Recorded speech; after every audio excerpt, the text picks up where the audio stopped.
I think that creating thumbnail sketches is one of the best ways to make sure that you can create a good illustration, a good keyframe illustration. It's one of the major ways that you are able to plan your visual images, be it creating storyboards for a comic, storyboards for an animation, or just trying to plan how you create your more finished drawings. I think planning is a fundamental part of drawing. Often when I'm working as a concept artist for a client in video games or animation, one of the primary things we're trying to do is create keyframe illustrations, trying to sum up what the game is about, what a particular level is about, or how something is meant to feel. We like to combine characters and stories and backgrounds and try and get a feel for like what this thing should look like. And what I do is, in that instance, create a huge number of thumbnail options for them, like the ones you can see behind me. This has been something that has freed up my creative practice a huge amount. But there are a huge number of challenges when it comes to doing this for aspiring artists and people who are trying to figure out this part of their artistic game. It is a challenge just to figure out how to create a single thumbnail. How do you compose it? How does that actually happen? How do you do it quickly? How do you come up with the idea? How do you take the idea from your head and put it down onto the page? What is the process for doing that? And on top of that, a lot of the questions that I get asked are, how do I come up with a huge variety of ideas? This is often not just a matter of coming up with one idea, but coming up with, again, 10, 20, 30, however it may be. When we're working in concept design and a lot of these industries, frequently what we're doing with our thumbnails is ideating. We're exploring the ideas at a rough stage. And so you have to be good at being creative, at coming up with new and different ways to say the same thing visually. Now, this is quite a complicated thing to learn. There's no real easy route here. You have to understand basic drawing, basic perspective, basic composition. You have to practice actually drawing these thumbnails quite a bit. But still, what I actually found is that I started doing this quite early, even when my drawing wasn't that advanced. And in many cases, I would thumbnail things that I couldn't actually complete. I had these good ideas and I was able to put them down in rough form, but they far outstripped my ability to complete them. So I think even if you are starting out, you can really work on your thumbnail game. And in this episode, what I want to do is outline some key strategies specifically for the idea process. How do you go about actually getting a rough idea onto the page in the thumbnail form? I've got a couple of different ways you can do this. And secondly, a question I got recently that I thought was a really good question was, look, I have to come up with 20, 30 thumbnail ideas. This is often what is required in concept art, and people like to be able to do this. How do you come up with that many ideas? How can you even get off the ground doing that, right? Often we sort of run out of obvious solutions after one or two thumbnails. So I really want to address that in this video as well. This is going to be, as usual for the Drawing Codex, a longer, more laid back video. It's not highly edited. It's not fast paced. Think of it like a drawing lesson, but I am going to outline the basic systems and ideas that I would use for thumbnailing, and I'll do a demo and we'll try and create a large variety of thumbnails looking at how we would stage a very simple scene in a variety of creative ways. Anyway, hopefully that sounds fun. Hopefully you will join me. Let's jump in and get started. Alright, welcome to the Drawing Codex. My name is Tim McBurney. I've been a professional working artist for over 20 years, and on this channel, we're all about drawing cool stuff from our imagination, embracing the challenge of drawing, and mastering the craft of line and color illustration. If you want to learn more about illustration or picture making, you can check out my free illustration mini workshop.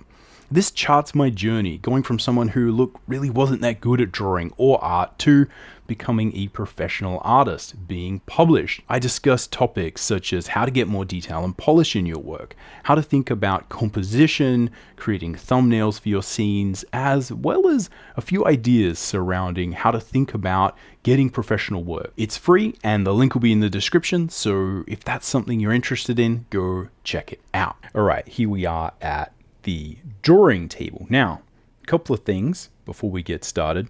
I just firstly want to look at and discuss the kind of things that we're actually going to be doing. So you can think about whether or not it's sort of worth sticking around for the sort of longer demo. Now, I'm going to explain the general theory and just tips if you're just kind of thinking, hey, I just want to get some ideas for how I might create some thumbnails and what are the tactics that we use. I'll outline the basic strategy, and then I will try and implement the strategy with a slightly longer demo.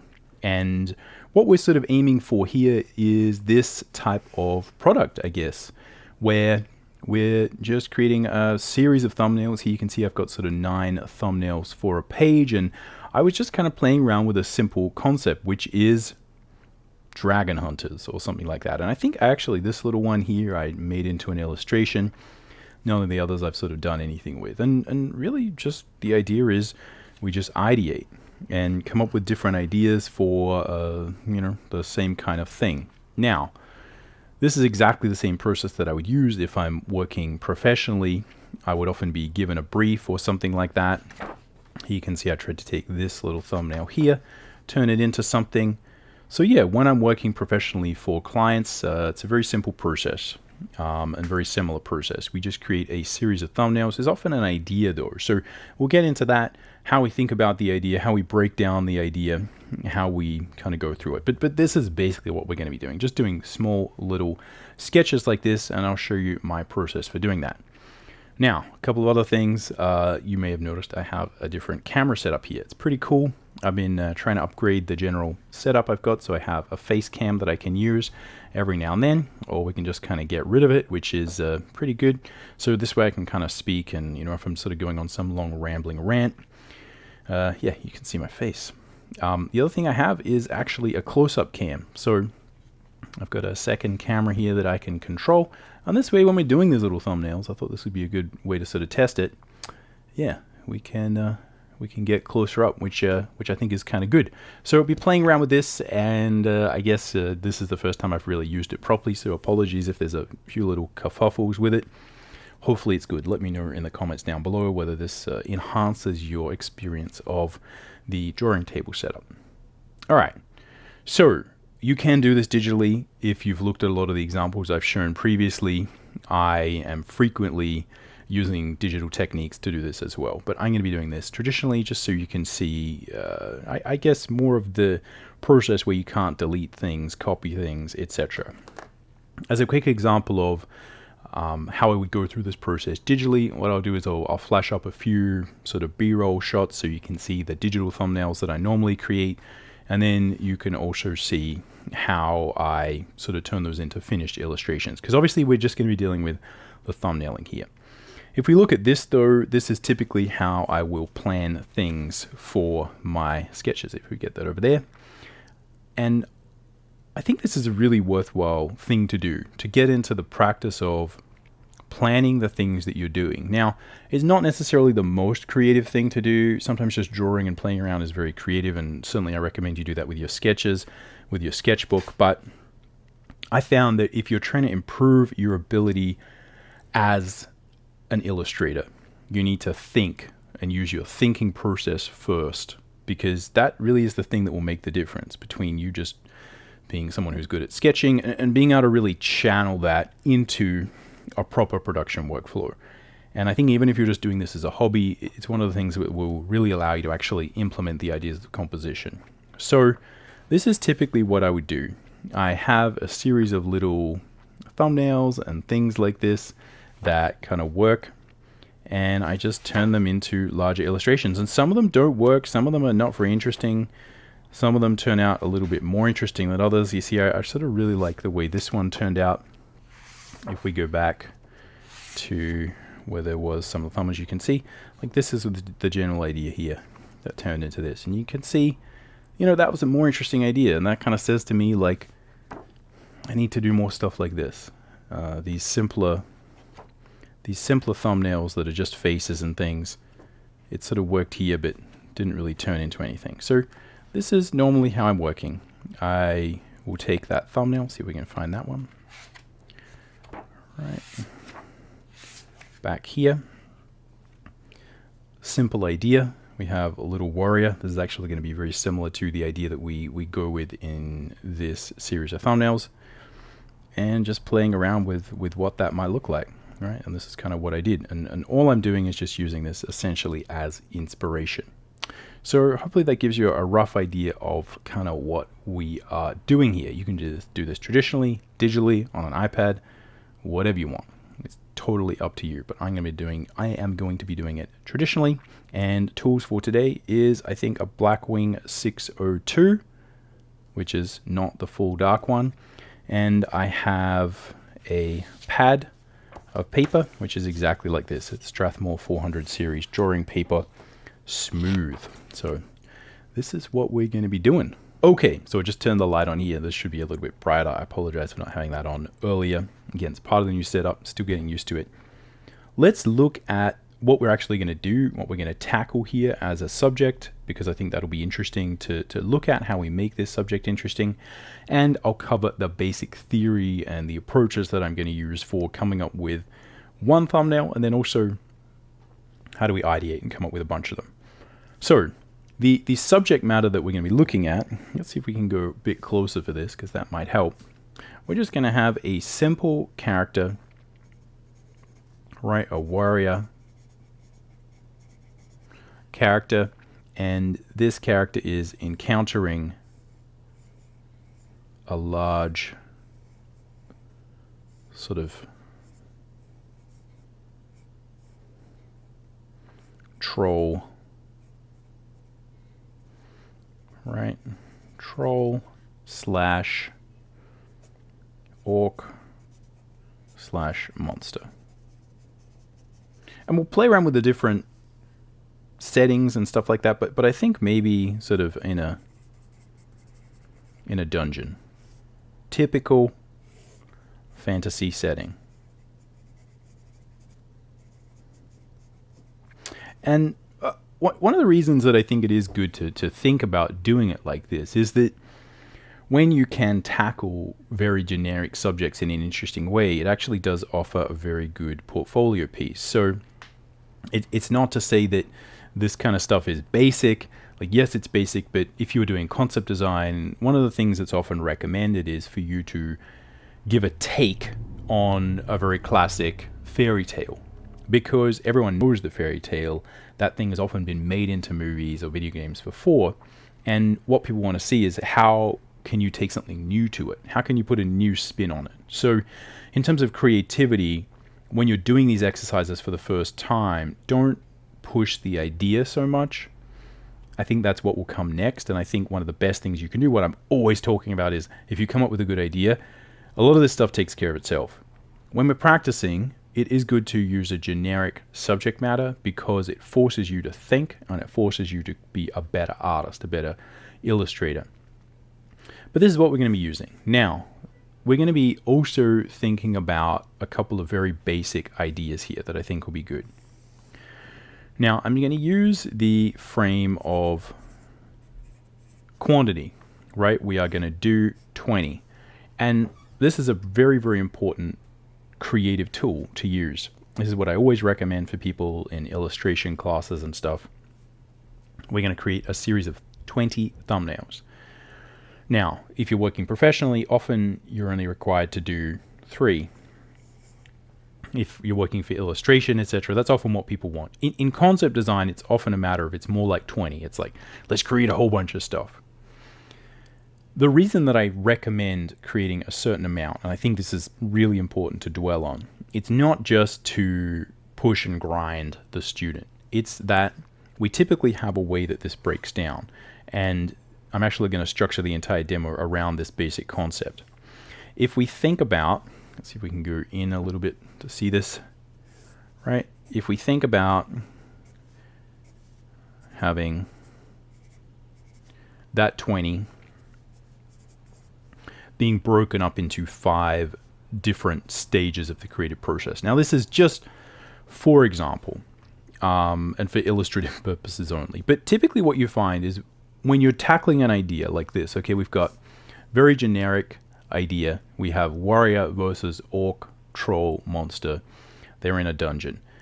The first 5 ideas that you have are going to be skimming off the top of everything that's generic that you've seen. You're going to be imagining the Fellowship encountering the cave troll from the first Peter Jackson Lord of the Rings film. You're going to be thinking about every warrior versus orc image you've ever seen in every fantasy book cover. You're just going to get all of the generic stuff that is either the first idea you have, right?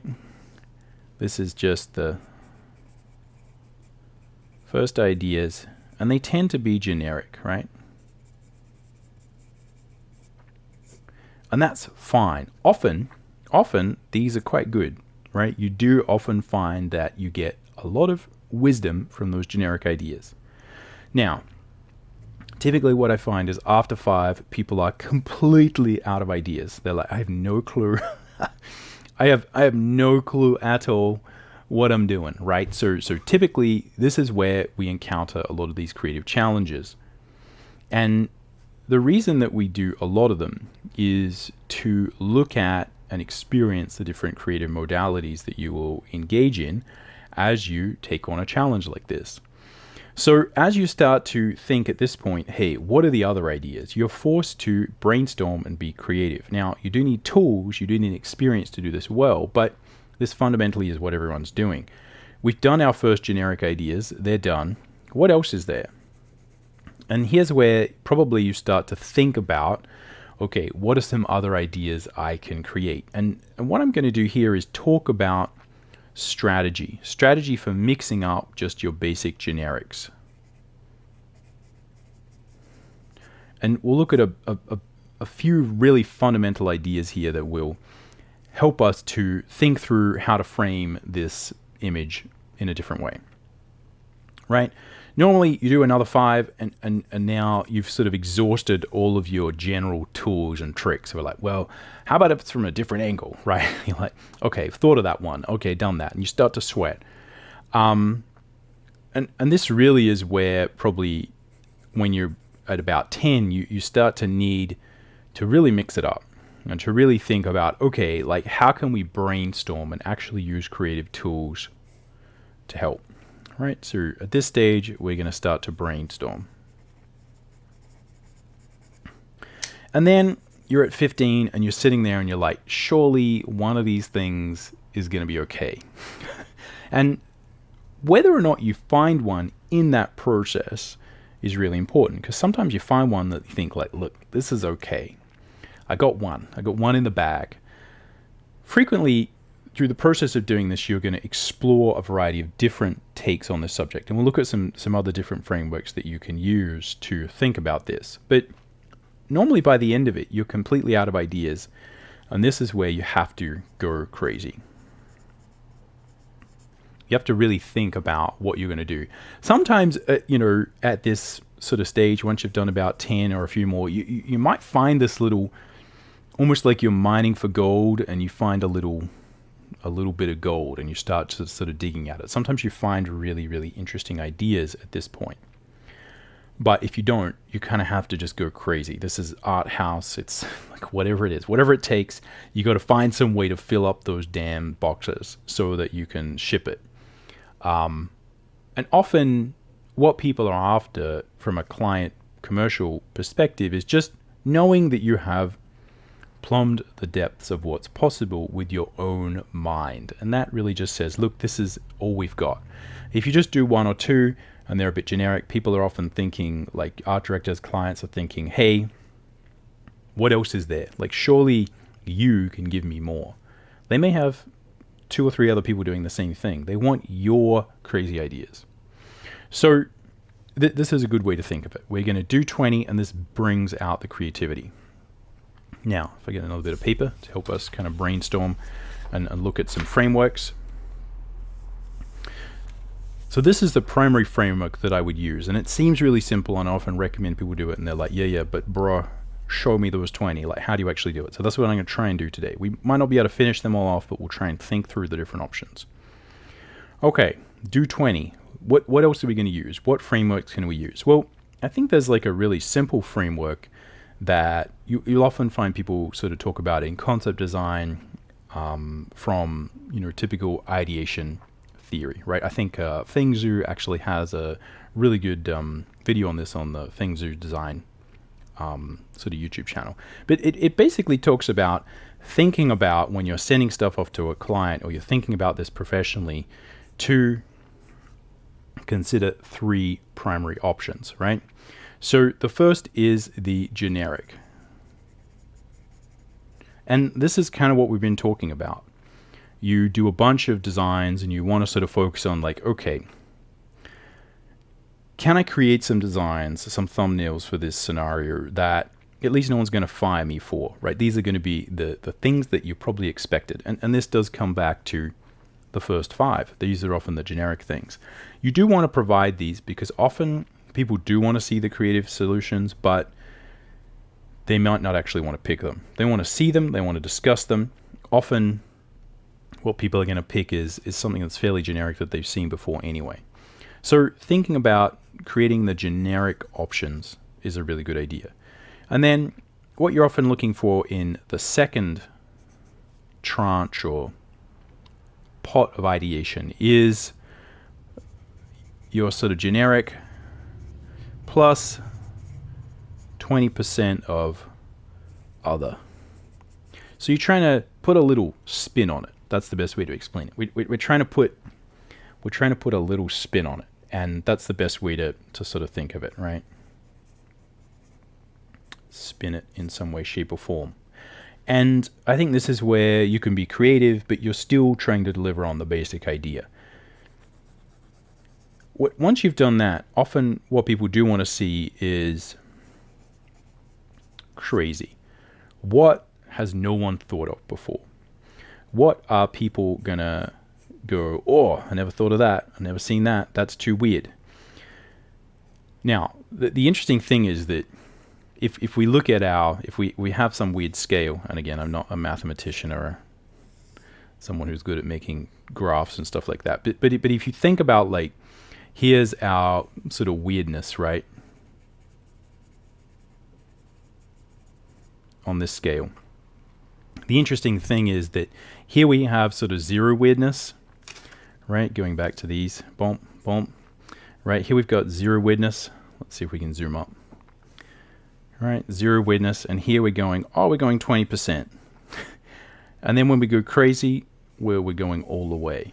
So the interesting thing is you want to sort of provide most of your ideas in this frame where things are either not weird or they're a little bit weird. It's kind of what is palatable, and then we want to go crazy. Now, the reason that I think people are often after this is because it's not just that they need these things. It's that our job as creative professionals is to help people ideate themselves. And what's going to happen is we're going to create this series of thumbnails, and this is going to get put into a meeting somewhere.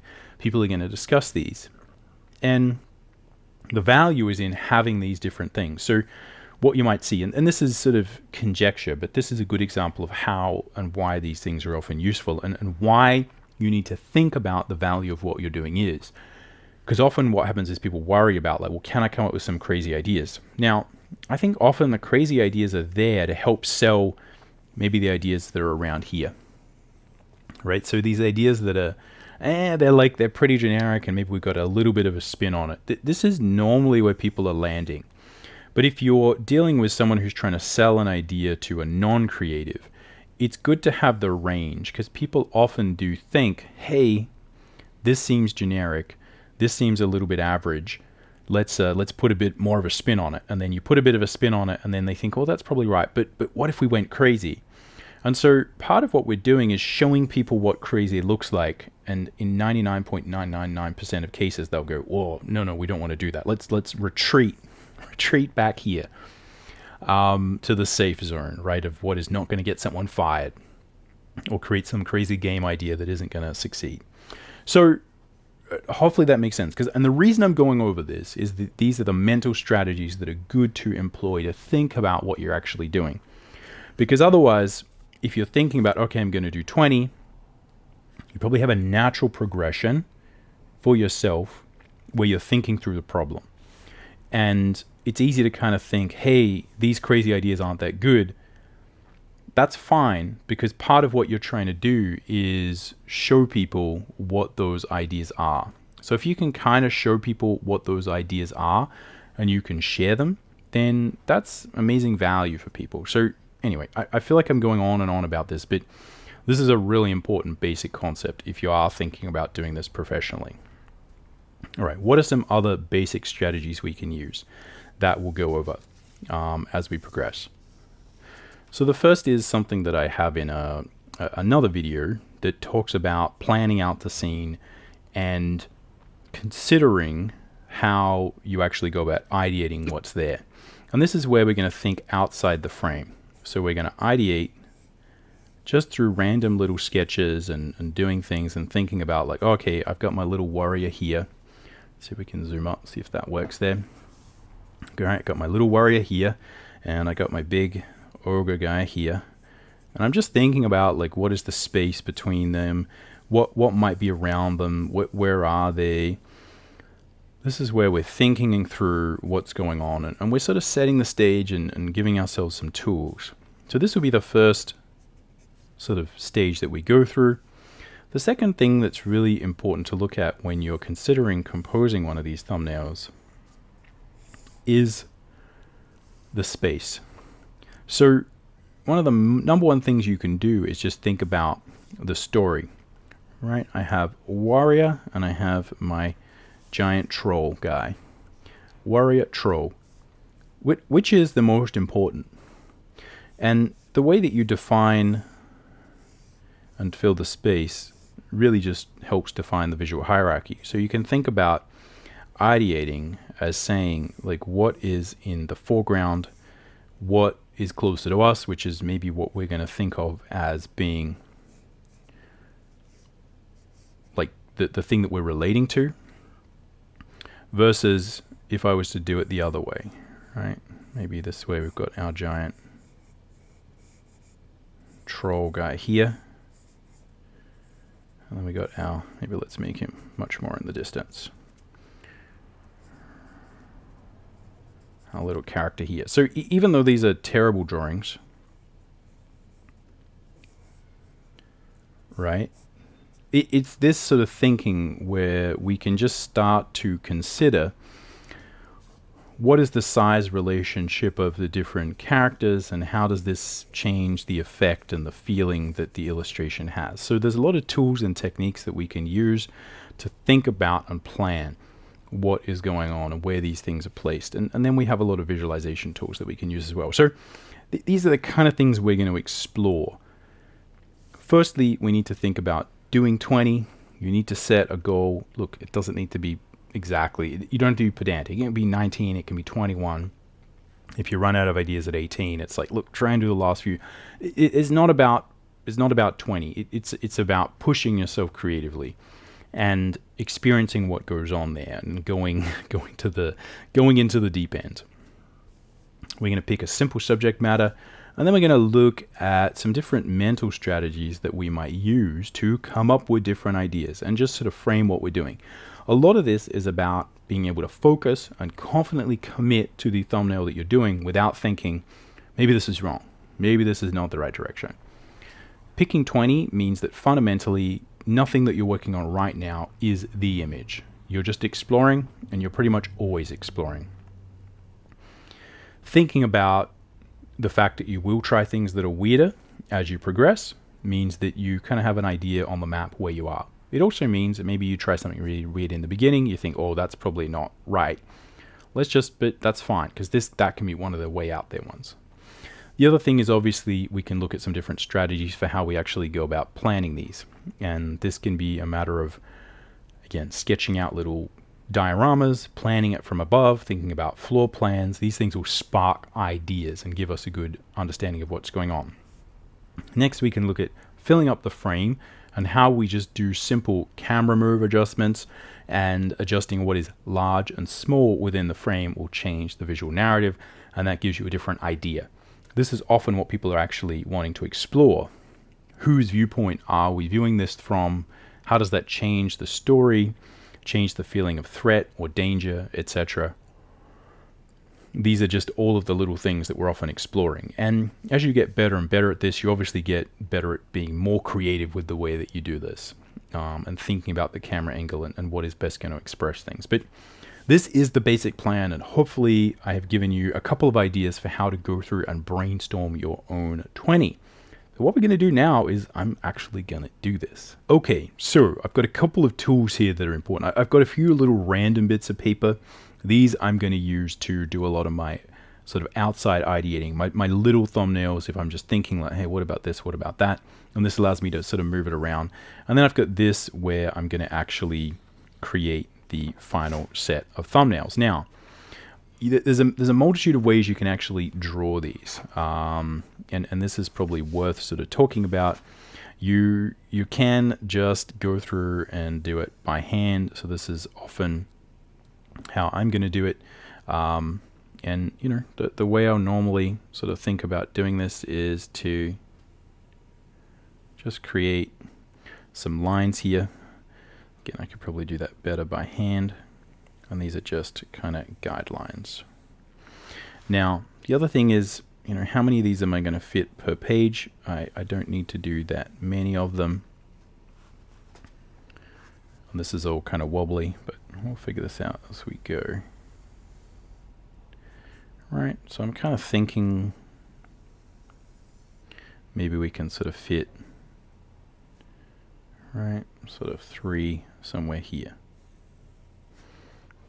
Alright, so that's basically the kind of idea that I'm working with. Alright, we've got a few ideas here. And create some others there.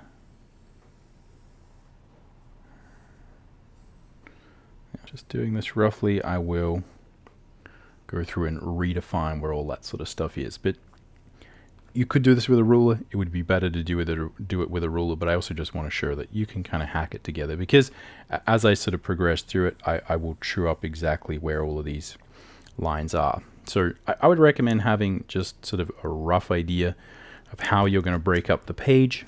You could certainly just do all of these on separate bits of paper as well. Right, see if we can get rid of some of this. Now, in terms of thinking through what we're going to do, I'm going to look at how I would sort of approach it. And really the way I think about it, if we go to close up, the way I think about it is to consider all of the different visual brainstorming ideas that we could have. So as I said, I'm not really even sure what they kind of look like, so this would be a good time to do some quick sketching. Really think about, okay, what do these characters look like? And I have in mind an ogre-esque style character, and basically a very sort of generic fantasy warrior character. And the reason I'm doing this is, you know, it's just normally with demos, it's a little bit easier if we just keep things simple. So simple kind of tunic style. Got some fantasy shoulder pads that often don't make any sense, and maybe I'll have one of these arms with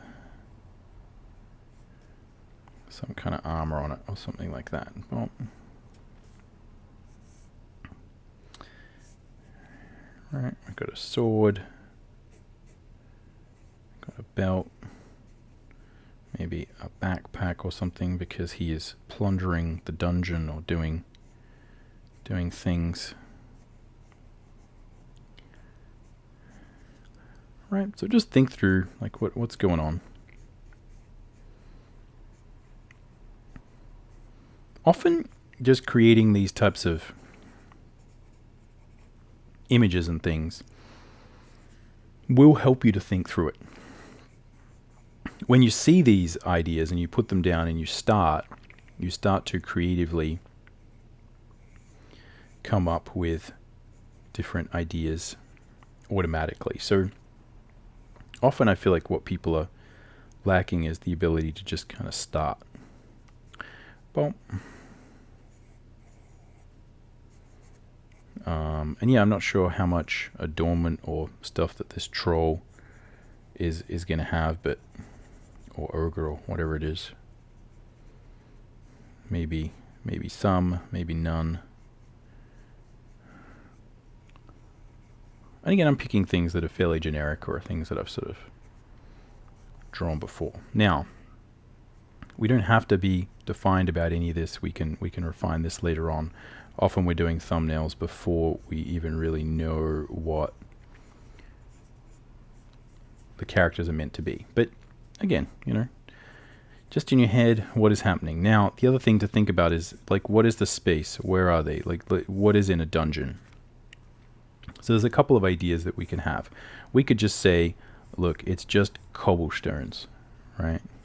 In a dungeon for some reason, right? It's kind of like the bottom of a castle. Someone has created this space. What are you going to see?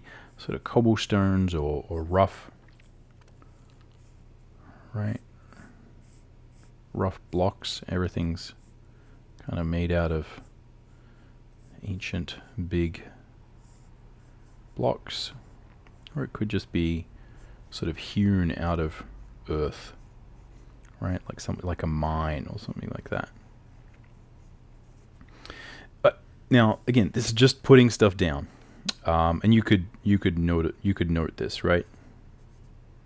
Right? It's an ogre, right? Warrior. We can think about giant stones, cobblestones,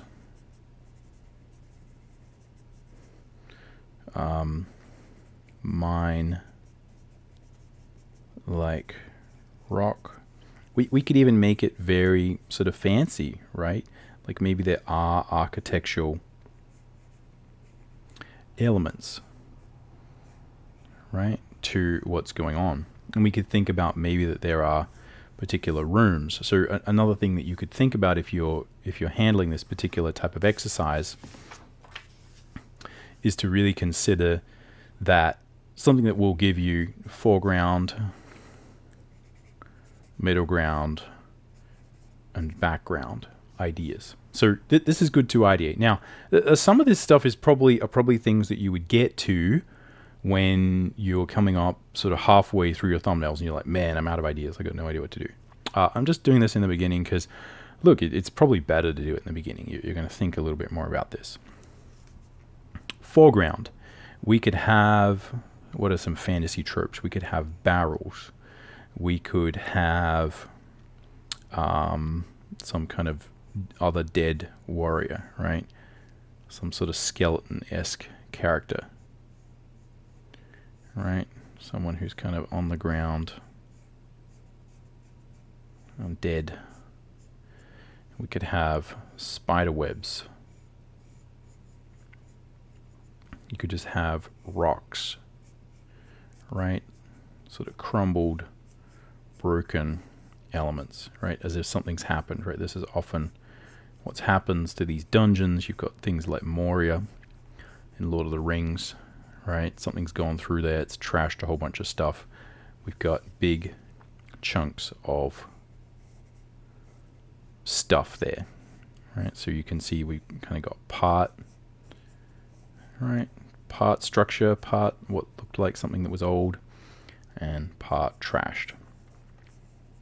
There's probably a bunch of other things we could add as foreground elements, but other things you're going to be able to add as foreground elements, thinking about the fact that, look, this is, right, this might be a dungeon where you have multiple rooms, right? Thinking about a floor plan, right? If you sort of played Diablo or seen anyone play Diablo even once, you kind of get the general idea, right? There's different ideas, there's things in there, right? Character, giant guy, you get the general feeling. So what you can have is a door, right? A door or a part of a door can act as a foreground, as could any piece of architectural environment. And this could essentially be anything. So things that could be in your sort of mid-ground is probably just going to be like a bunch of space, right? Like probably the mid-ground is going to be characters, right? Like that's really the thing that's going to be in the mid-ground. Background, what we're going to be able to see are, again, probably more doors, right? So you could frame characters, right, by having sort of light or red light, you know, fire or something like that, coming from another door. We can also think about the intersections that might be created by showing different rooms and things, and these might be able to create angles. Now, how would they be able to create angles? Well, we can adjust the camera angle, right? And think about how, right, there might be different elements or architectural bits and pieces that are going to create different sort of movement everywhere. So again, this is just some rough ideas. Other things that you could think about is some kind of centerpiece, right? Some cool ideas I was thinking of that you could kind of have a hole in the ground. What's in the hole? Who knows, right? But maybe there's some sort of fire coming out of the hole. And this can be good for placing a character in front of, to silhouette, or again, behind, because this would light them up versus the background. Right? So we can start to think about breaking things up graphically. Other things you could have is maybe this ogre is sitting on something, right? They are in the middle of some area, right? If we think about going back to our map, right? Maybe there is some device, something, maybe the character is guarding something, and that this is something kind of special. The character is either sitting in front of it.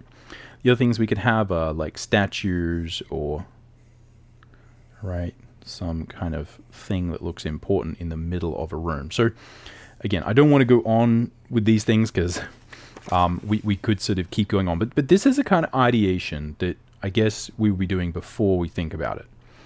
Before you actually go to sit down to go through it, this is the kind of stuff I get used to doing.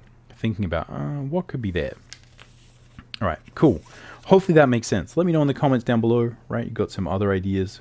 Let's go back here. Boom. There we go. Yeah, so let me know whether that kind of makes sense. You're ideating and thinking visually. You could do this just by writing words. You know, that's totally fine. What I'm going to do here is just keep this visual because I think this works well. The other thing is when you look at these and you've got these there all the time, you really start to brainstorm and think about how these go. Anyway, let's jump in and start actually drawing some thumbnails. Okay, this is what we actually came here for. Okay, so we got our things here. Now let's look at the most basic idea for what we could kind of have, right? I think like a really sort of obvious idea for a thumbnail, a little scene here. Just trying to get the kind of aspect ratio right. Again, these look really messy, but we'll be able to clean it up. And again, if you scan it, that's kind of fine as well. You can always sort of get rid of sketchiness. Let's think about, we've got our character in the foreground, right? Let's zoom up with this one, see if we can get that in frame. Boom. So we got our character in the foreground. Thinking about stick figures, and with the first few, I really think we need to just like don't even worry too much about the drawing, right? Just think about what is going on. So I'm thinking about, okay, there's ground plane here. I've got my character here.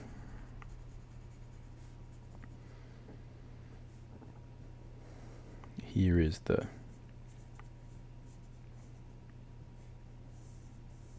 here's the sword. And the drawing will get better here, guys. We'll figure out the drawing as we progress. Often the first few of these are pretty rough.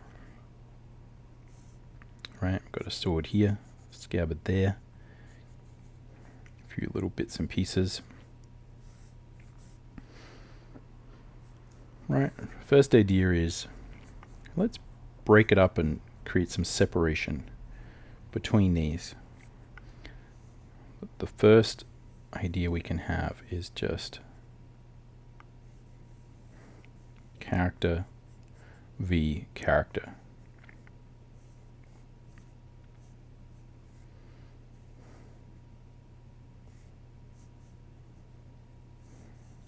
And a lot of what we're thinking about here is how do we separate out and make sure that we're not overlapping or creating bad tangents. So I'm trying to get this hand to not be too close.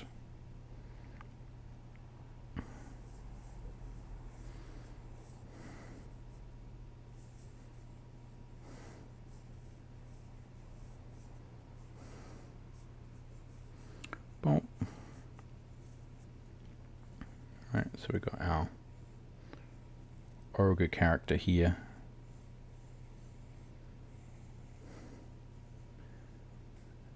Now, we'll look, probably not with this one, but I'll also look at how we can potentially refine these things. Let's maybe look at, okay, we've got a few foreground elements.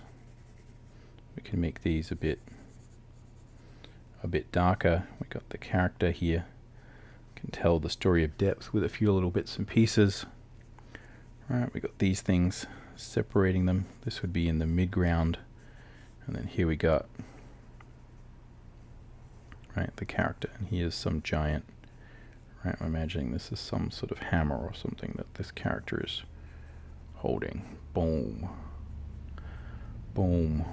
Boom. Right, and how much adornment does this character have? Like, how much culture? From a design perspective, this is one of the things you would often be sort of looking at. So I'm just going to think about the character having maybe some kind of cape made up of a whole bunch of skins, some bones or something like that. And maybe again they have some sort of really awful hair. Again, we'll play with this as we go. Just thinking through it. Alright. So, can we see that? Is that in focus? Let's see if I can just tweak. There, that looks like it's a bit more in focus. Yeah, so I mean that's basically like a good first thumbnail. Now what, you know, what could be in the background? Like who knows? Right, let's just think about maybe there's some kind of arch or thing here. Right, this might just help separate out, right, the character here. Put something over here in the background. Again, I'm thinking a poorly kept dungeon. Next, I'm adding just placeholders for things that would be in the background around the character. Right, so hopefully that makes sense. And probably because it's a dungeon, right, this stuff in the background is going to be darker. But you don't have to do this. You can do this in, you know, you can scan these, put these digitally, or again, you know, it might just be a matter of, for clarity, you know, you just leave it there. We can decide that stuff later. This could just be ideation phase. But that's, you know, that would be like a really sort of simple option here. And next, what I'm going to do is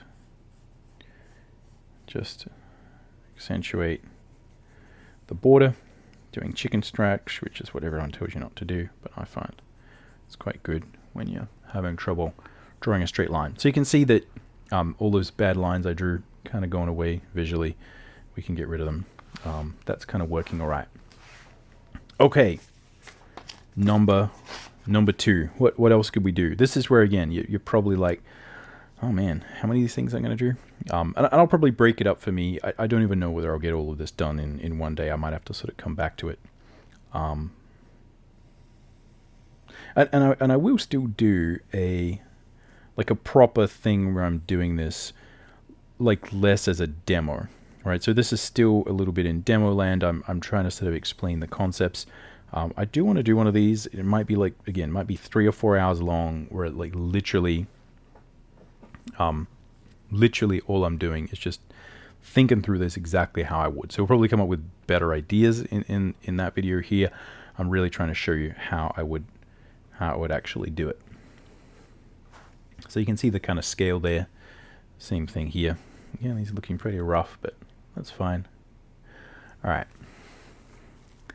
What else can we do?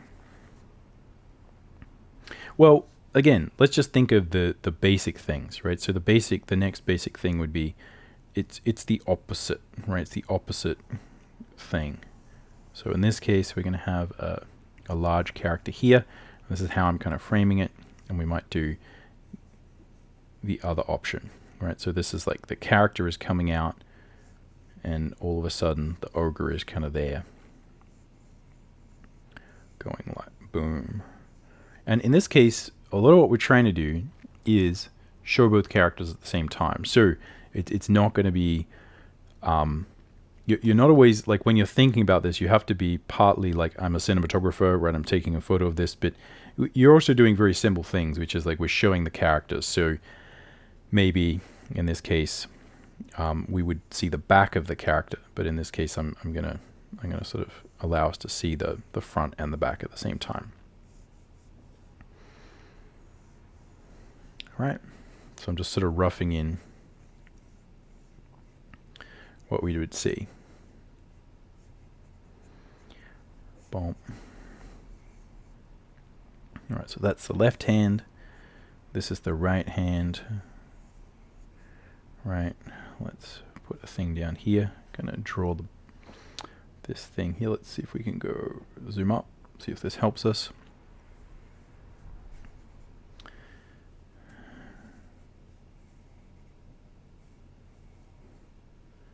Right, got big.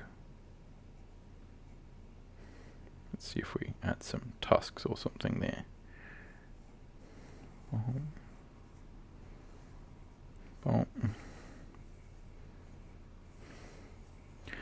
So also it's important to think about, like, I mean, with every subject you choose, there are very specific things that are going to work or are going to be important, and I haven't really started to play with these. But one of the things here that I think would be good to experiment with is like how close are we, and what is the camera lens like. You know, we could be like really under here and see a lot of foreshortening. So this is where you start to get ideas for, look, we can probably show this same thing, but we could push it.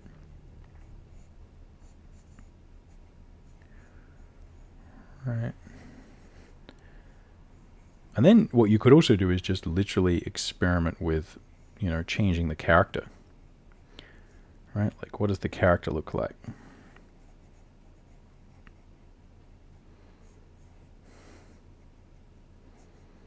So this is looking pretty sort of generic for me, but I'm still going to try and put some stuff in the foreground. All right, we're going to have this kind of be in the middle ground, and I'm going to move this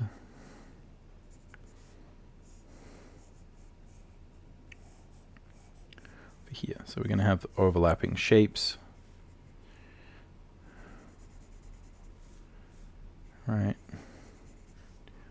Oh, and then this guy is going to come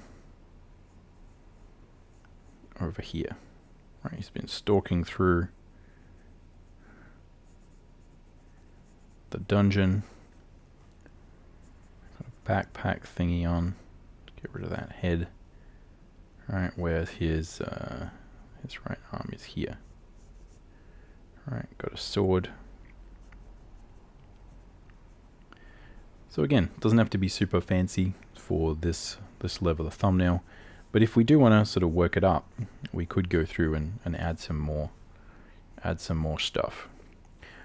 But a lot of that depends on how good you think the particular thumbnail is. And if it's not really there, again, you can just kind of put it in there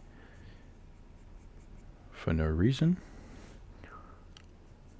Just kind of say, well, it's still there. I didn't think it was worth working up, but whatever.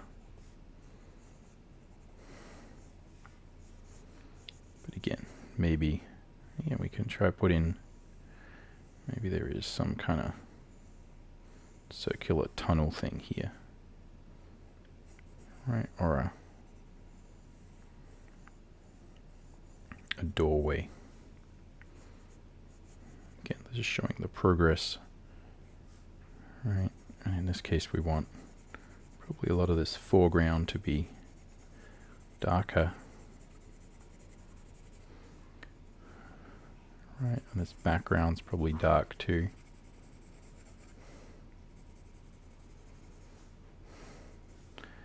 We got this character, and we're just going to use the light, if there is light. I mean, there's not really light in dungeons, are there?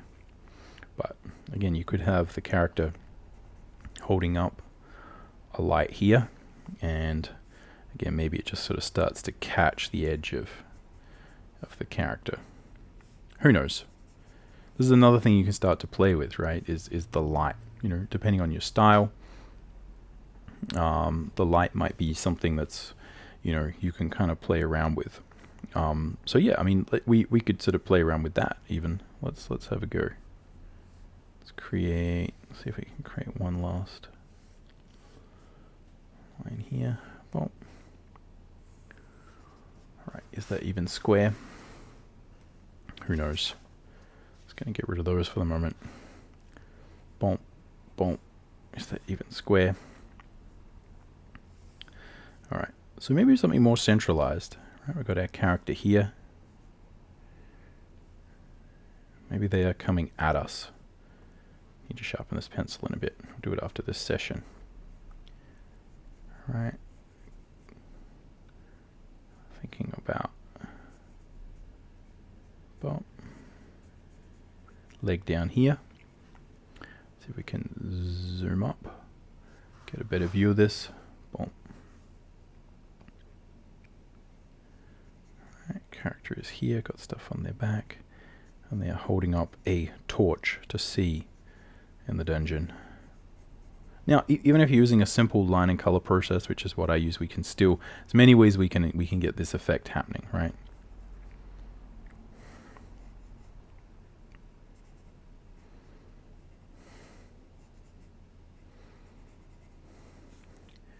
Right, so sort of think of something like that. Okay, and what's behind him?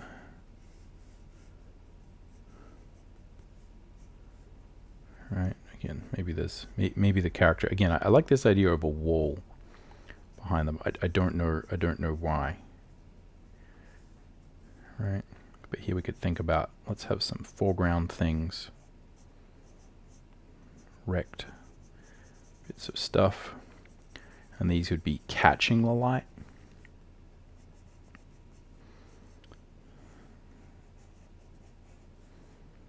And behind him is the creature. Gigantic. Boom, boom. And you know, we don't, I don't have to put all of this, I don't have to put all of this detail in there, you know, like this is pretty rough. See if we can get it closer. There, it's a little bit more in focus. Boom. Again, let me know how you think this new sort of camera setup's working. I think it's good when I remember to get the right right shot on.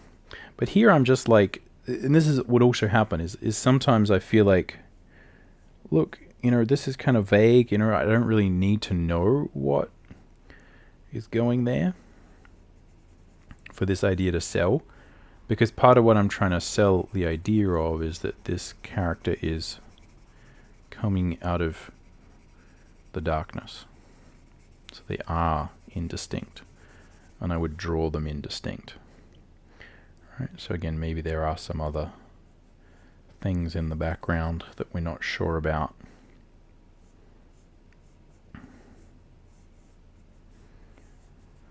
right? It could even be, we see some structure. Who knows? But this is where, right, we kind of have this cool feeling, and there would be, yeah, well, this kind of bright light here. And we just got this weird character coming here. What is it? Who knows? Right? That's kind of the whole point. So yeah, like for me anyway, I feel like we could be sort of vague. And the thing to remember again is, you can explain that to your art director or whoever and kind of say, hey, I had this idea. Yeah, I didn't sort of define what the guy looked like because, I thought the whole point is it's kind of meant to be vague and a little bit creepy. So let me know whether I should do some more passes on this. Boom.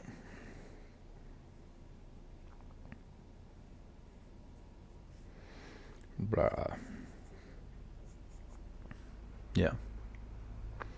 So, and again, he could be totally. This is where again I start adding stuff, and I'm doing exactly what I said I shouldn't do.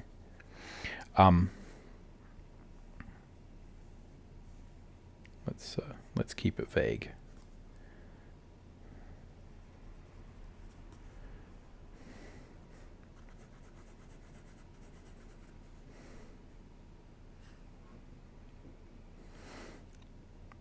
Yeah, not sure whether his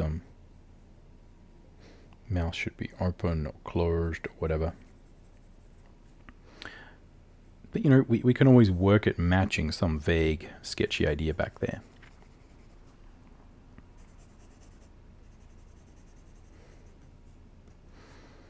Right? Boom. So hopefully that makes sense. And from a graphical layout point of view, right, that's kind of interesting. So we're just doing the same thing here, right? It's the same thing. I like this idea that, the character, sorry, let's go back here. So, I kind of like this idea a little bit better, right? Character is more vague, more amorphous, a little bit more mysterious. I think that's something that we kind of could play with. So yeah, let's look at, exploring some different ways to think about this as well, because, these are sort of the generic ideas. We haven't really even started exploring different crazy things, but this still is a good place to begin. Pushing it a little bit. What else can we see? Let's imagine same idea, right? But in this case, because it's not necessarily like it doesn't specify that they have to be fighting or anything. Maybe they could be friends.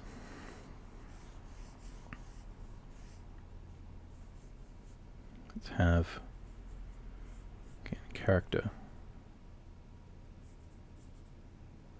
holding up the torch. And maybe the character is kind of here sleeping. So in this case I want it to feel kind of massive, right? Bigger than the frame.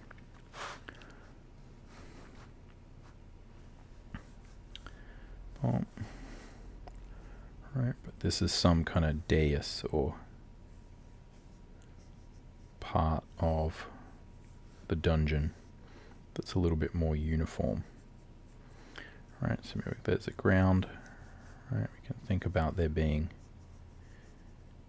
maybe some structure to this, right? Like he's kind of come to the end of a little walkway or something. Again, might be some stuff on the ground, but yeah, and this is where you could really experiment, right? There's probably like a million different ways of doing this. We can have his kind of face really kind of splotched.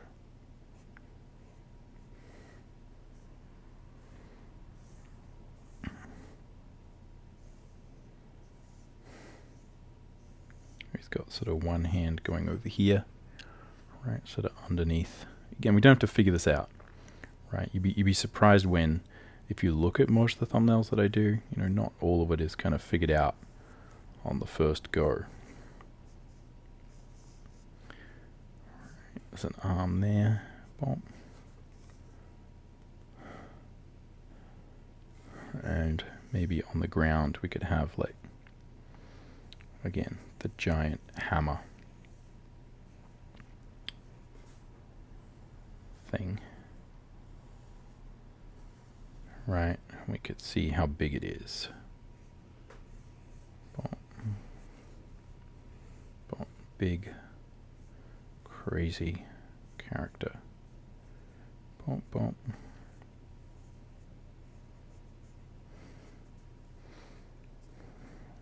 Boom. Do you see? I mean, I feel like drawings are, touch wood, drawings are starting to get a little bit better. See if we can zoom up here, get a better view of this.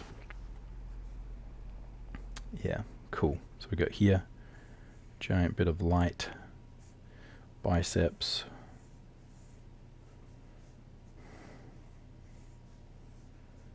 maybe gnarly back. Again, what's happening here? Back here, I don't know. We'll figure that out later, right?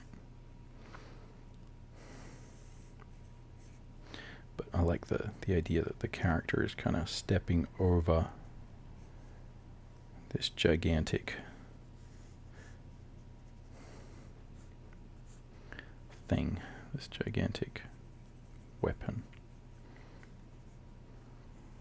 And if you want to get, start telling more story, you could talk about, maybe there's some like goats or something like that, things that ogres tend to eat, and they could be sitting there. So I'm creating trying to create some different things that will help me tell depth within the scene. But yeah, maybe this could be a good idea. Boom. Where is I think the sword. Yeah, maybe sword is kind of here. Boom, boom. So this is where we're starting to think more about story. Which is the most interesting point of the story to tell? Before they meet? After they meet? What's going to happen? What is going on? What's going to happen next? That is the dramatic question. That is what we want to answer and figure out. Foreground stuff. Right. Again, could be good to add some more foreground to this. This is where you can start to do iterations of an idea. Right. Now you may be thinking like, oh, okay, but that you didn't say that. You didn't say this was the brief, right? It's just they kind of encounter each other. Well, like, this is the point, right? The point is we're paid to be creative. We're paid to think of different ways of doing it. We want the generic, obvious things, and we also want the less kind of obvious things. So yeah, maybe we could put, instead of this hand being here, maybe we could put this hand here. So again, we're moving away, like I'm just responding to what's there. We're moving a little bit away from that kind of initial idea that I had. Right, of like the character being on this kind of dais or thing in the middle, but this kind of works as well. And we can play in a similar way that we did here. We can play with the idea of, right, maybe there being rocks here. So it's sort of hard to tell, like what is part of the rock? What is part of the creature? Like, is this even a real thing? Again, we could think about, like, do we want to give the character some bits of adornment, jewelry, whatever. Anyway, we kind of get the idea here. Boom. All right. What else can we do?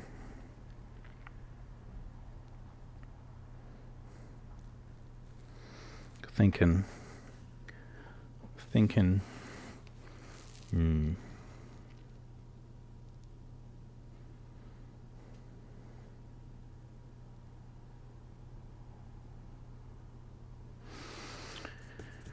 Yeah, lots of different options we could do. But I'm already at 4, right? We're sort of starting to get there. Boom.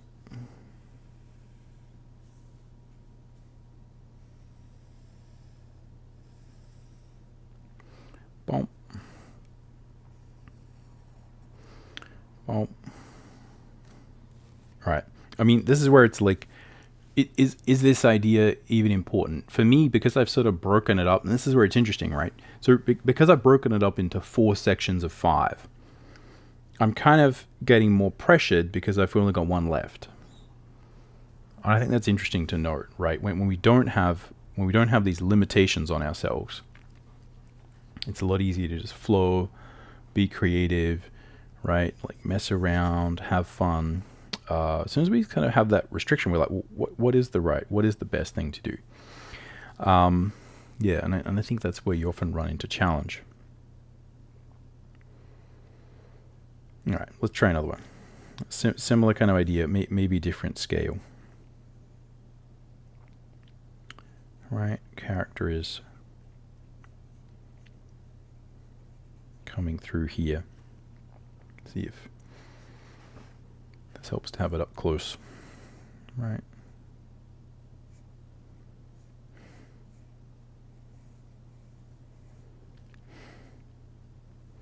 Same kind of thought.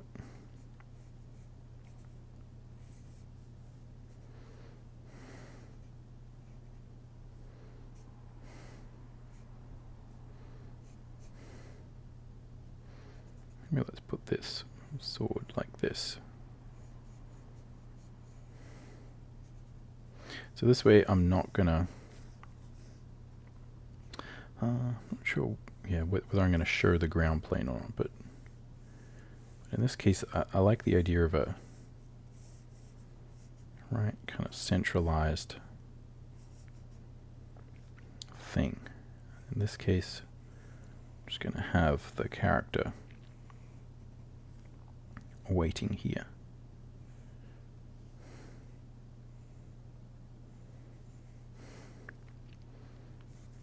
But maybe there'll be, right, like a big sword or something like that. And he's just kind of holding it.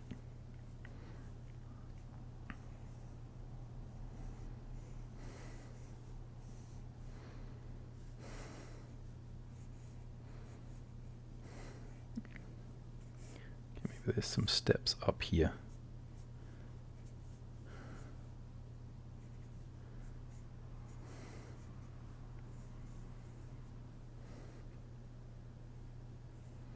So again, there's many different stories you could tell with this, right? Like maybe the character is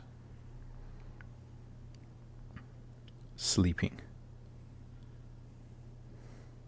Maybe they're looking at their sword. Boom.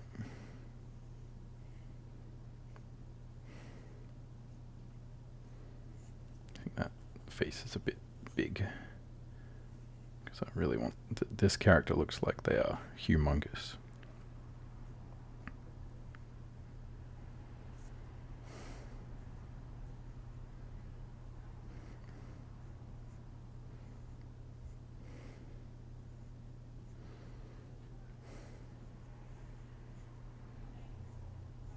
Boom.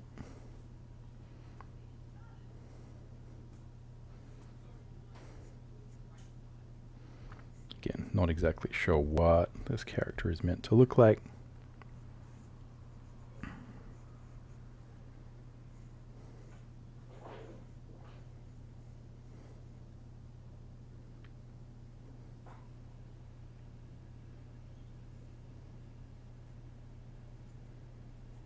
Or what the deal is.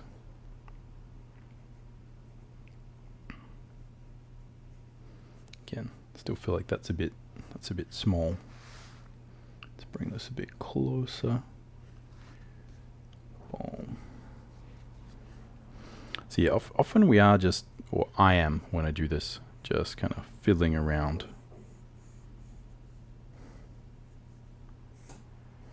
Right, experiment, try different things.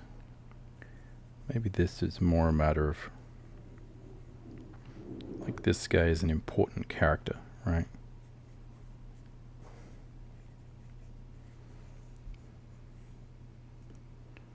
Not so sure about that.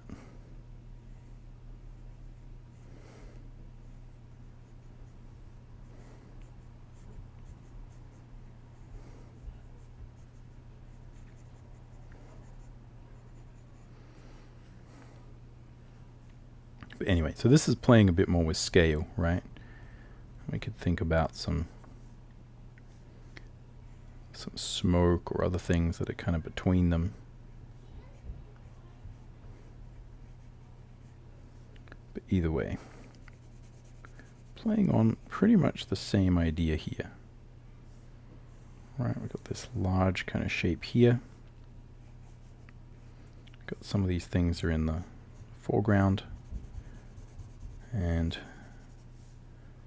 yeah, I'm not entirely sold on this whole idea yet. I feel like it was good. This is often what happens. I feel like it was going in the right direction. I feel like the scale is kind of problematic, right? The scale of the character is a problem because it doesn't necessarily make sense.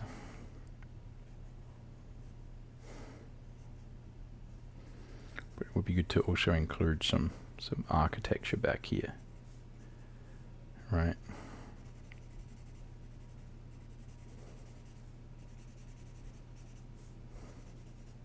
But yeah, maybe something like this. Again, I feel like this is, you know, it's more of an idea at this point. This needs refinement. Boom.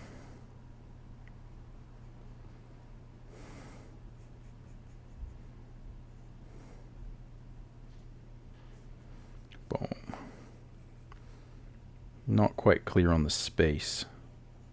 But again, I've recorded the idea, and that's kind of what matters. I feel like that doesn't feel very natural how he's kind of holding.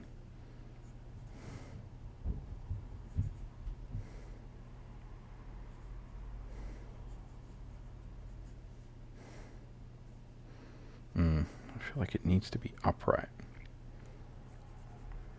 Again, this stuff's very subtle, but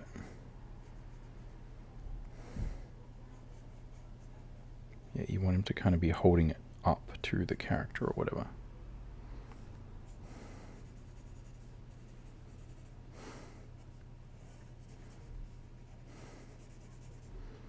Foreground, let's darken this up. Again, darken this up. Think about how important that is. Right, let's get all this stuff a little bit darker.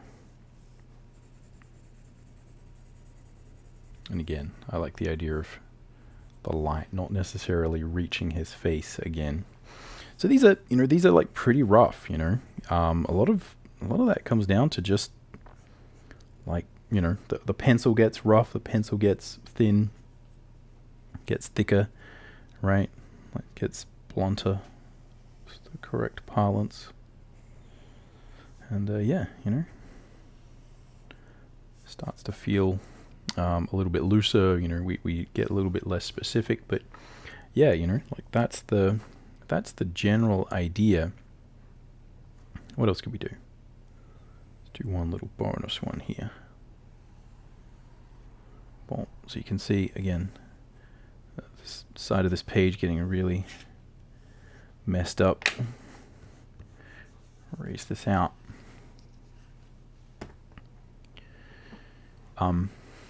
Yeah, what could we do? What could we do? I feel like, I feel like this is still where people are mostly going to want to go with this idea, right? Like this is mostly where we probably need to be with this. So it might be good to, again, just try some simple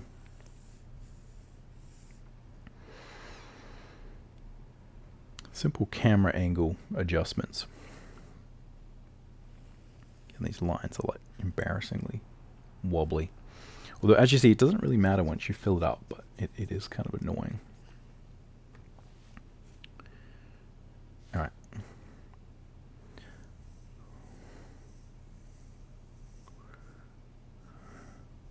Often when we're thinking about like camera angles and things, people are often really wanting to try kind of crazy angles.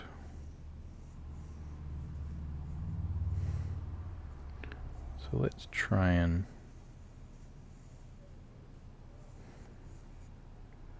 push the angle. Think about bump, bump.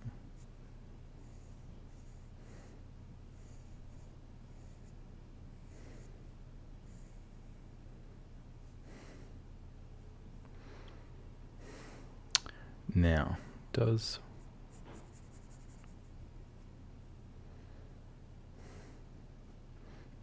we need, maybe we could have some other kind of thing here. Maybe this would be a good way to sort of highlight something. So I'm sort of thinking like, okay, we got a bit more of a fight scene or something.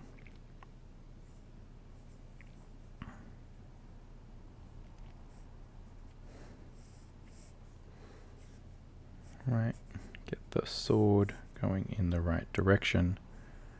Maybe the character can have, again, this idea of a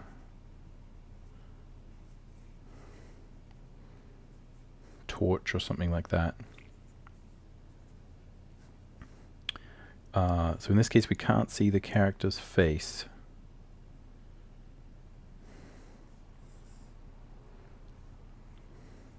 We're going to do. So this is often the weird sort of way that I will start to sort of think of these things, is try and sort of piece them together. And this is where, you know, not everything I'm sort of teaching or talking about here is 100% logical or linear, or we'll look at sort of how we can do that going forward. Because again, there are more logical ways of going about it, but often just sort of putting one thing there and seeing what happens. All right, so we got our flame. It's going to be there. Right, back is kind of there. Yeah. And that's probably going to give us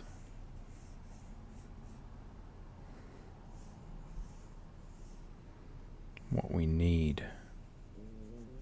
Boom. Yes, thinking through.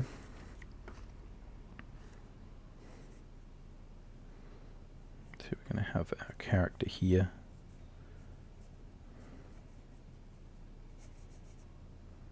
And I feel like this pencil is getting a bit rough. It's kind of almost not there. Let's switch. I have one here. Why didn't I do that? All right, let's see. Don't. Bump, bump, bump, bump, bump, bump, bump, bump, bump. See if we can show motion by looking at, you know, maybe the character does have some kind of cape or something like that. We would need to adjust the scale to make it clear this is kind of quite large. And this again is one of these ideas that might not, you know, might not actually work that well. Well,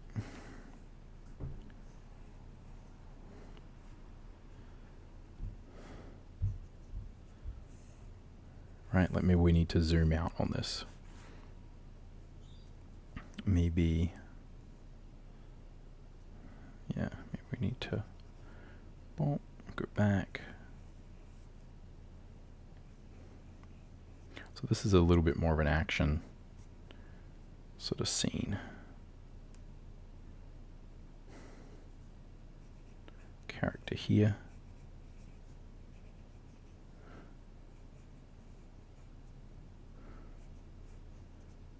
Right, back on. Sword here.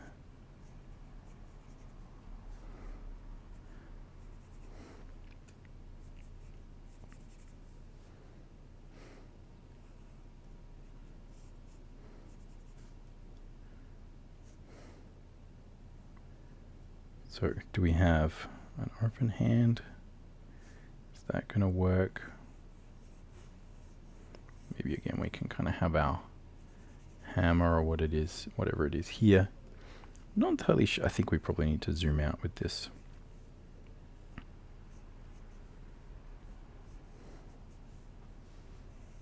It's going to be a little bit sort of confusing.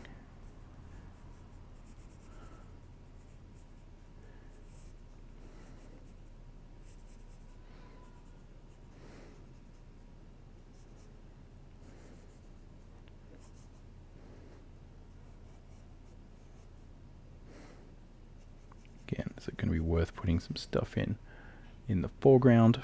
See if we can zoom up on this slightly closer look at it. Boom. There we go.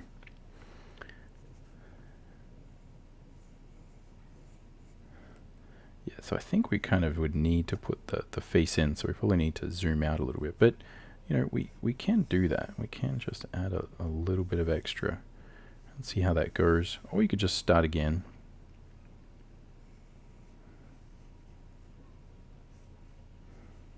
Right. Just think about.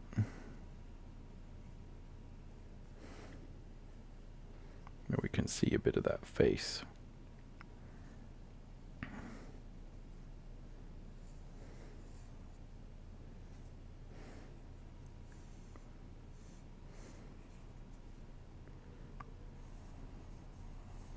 Right, maybe he's holding one of these.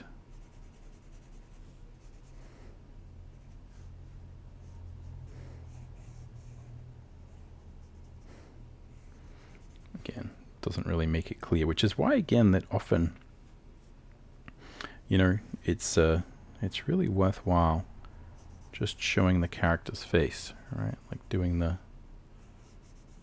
basic stuff. But yeah, well, we could try something like this. This again is something that, you know, we would need to iterate on. But something like this might be a cool kind of shot, right, where we're just kind of seeing the character. This is in the foreground.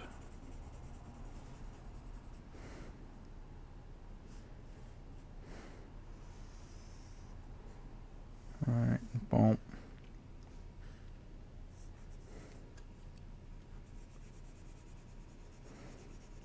And what we're looking for here is some sense of like the chaos of not really knowing what things are looking like, right?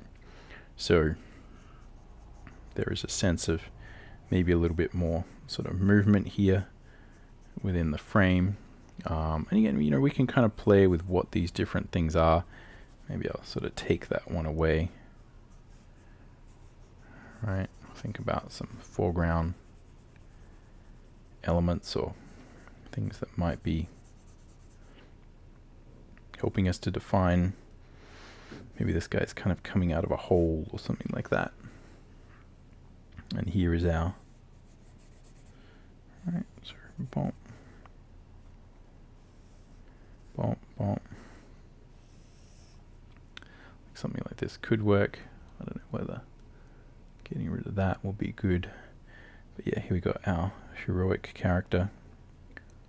We can see their face.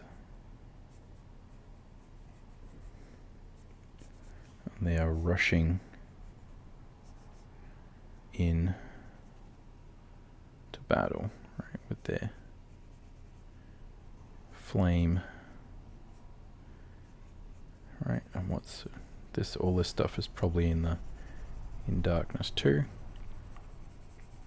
So this would be sort of mid-gray, and over here we've sort of got the character.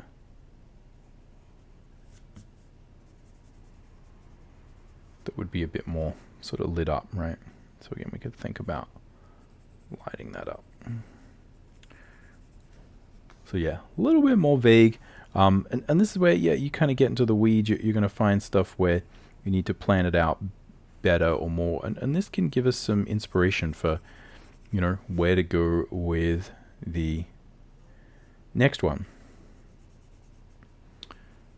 But yeah, you know, I'm like, this one's a bit of a fail for me. It probably took ages, longer than it should have. It's not necessarily working. But again, it gives me some ideas, some insights that I can kind of try going forward. But yeah, so that's kind of 6, right? You know, that's we've just started, right? And it feels like you've sort of run a marathon already. That's, I guess, the interesting sort of part of this. But you know, we haven't actually had that much time pass. Yeah, and I probably imagine, you know, this would be a 2.5 hour sort of process. So what we'll do is I'm going to take a break because I've got to do some other stuff at the moment, and I'll come back to it. But here is a good way to kind of like frame things or leave things if you are taking a break that I think can be sort of quite useful. What I'm going to do is kind of look at the key ideas that I'm going to try going forward. And the things that I think are sort of really interesting are adding some different elements to the scene. So I think those ideas actually were over here. Boom, there we go. So yeah, I feel like thinking about the environment more, maybe some of these fire pits. Fire pit? What else could we try? Right, the idea of a door.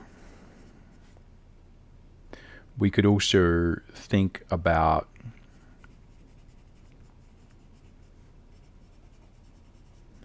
the angle. Maybe character is above.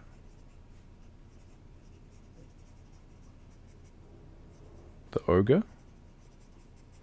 And there's a couple of these little sort of questions I have, right, that will sort of spur me for when I next sit down to really sort of think about, oh, okay, this is what I'm going to sort of enter. And these still are kind of basic things, I guess, that we can kind of try and play around with. And I think it is good to take a little break when you're doing these, come back and then kind of say, oh, okay, I could have pushed this further. I could push that farther.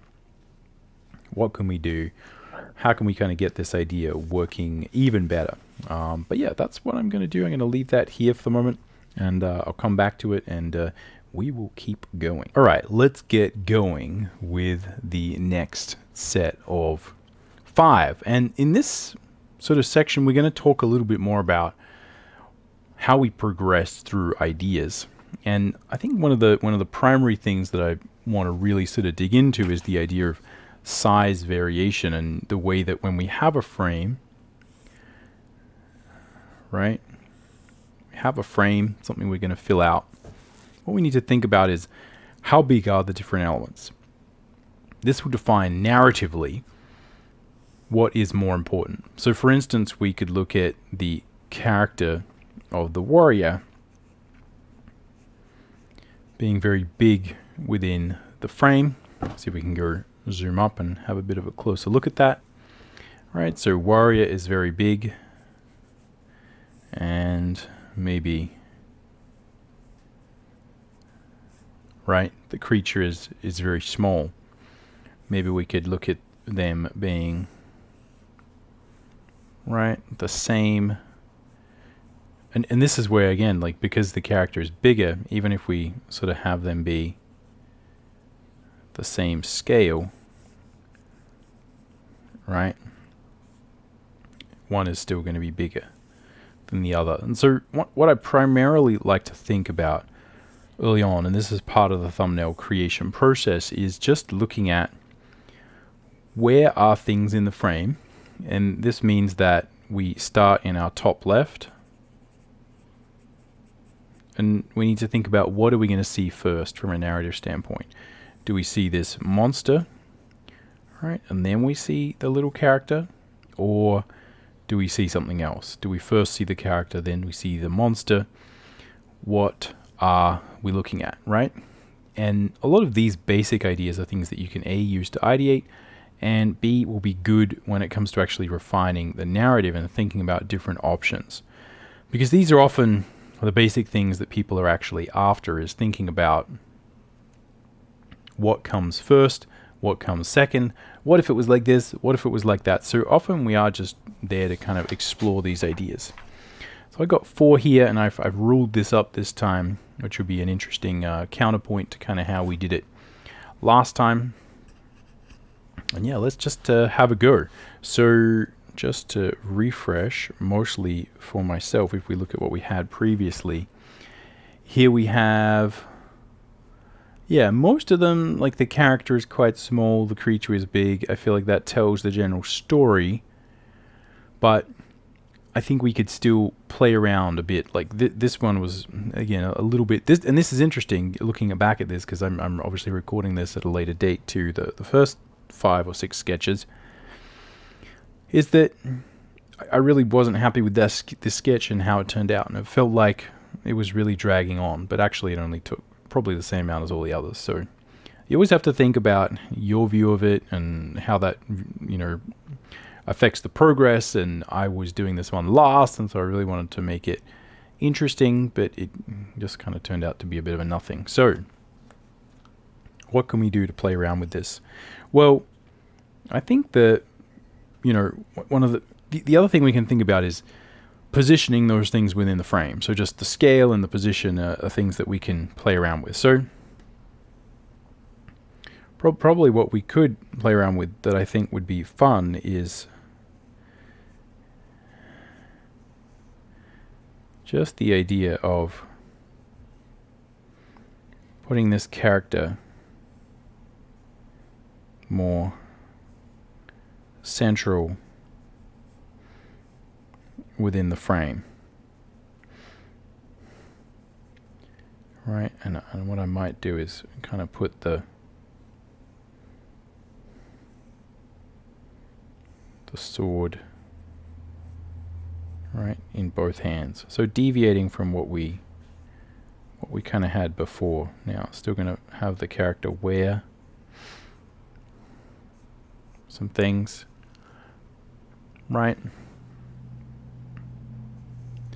But this will centralize the character, make it a bit clearer that they are the center of attention. Again, there's a variety of ways we could sort of pose the character, but fundamentally we can create a more formalized composition. And another thing we can do when it comes to ideation is to really think about, so this we could maybe have 2 of these creatures. Now this might not have been something that was even part of the brief, but this could be something that we play around with now that we have a sort of centralized composition. Or we could just put something over here that feels like it sort of demonstrates and illustrates the point of depth, or tells the story of depth. Again, there's a million different sort of options here.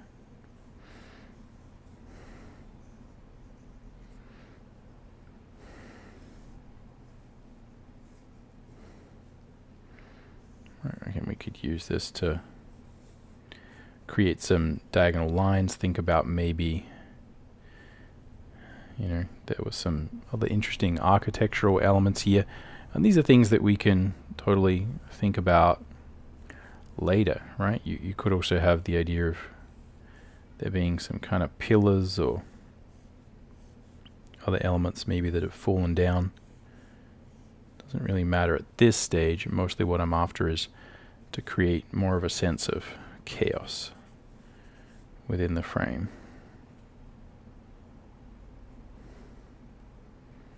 Well, so staying a little bit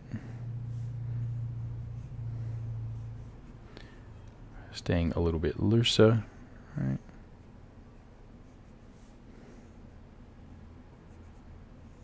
Put our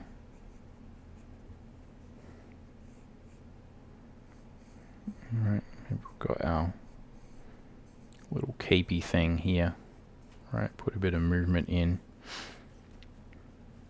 and what you tend to find is like this is looking a little bit static, right? So I can also, try and make that a bit more interesting by putting some movement in the frame, right? Maybe there's some sort of like smoke or weird stuff down there. But yeah, I'm going to try and go a bit quicker with these because I feel like this could easily be a 4-hour demo. And while I do want to do that and share that sort of process, I feel like for YouTube, it's probably not the best place. That's one of the things I've kind of figured out, like overall, doing a lot of YouTube and making courses and stuff, is that it's very hard for me to create these like really epic long videos on YouTube because they don't tend to convert that well.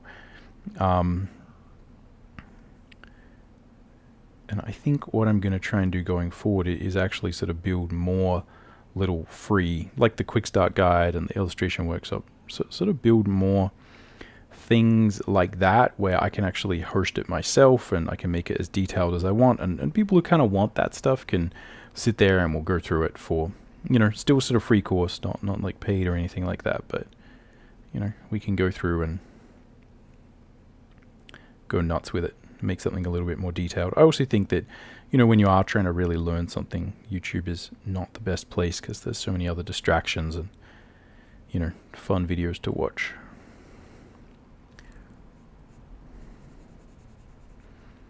So embracing the ideation thing here.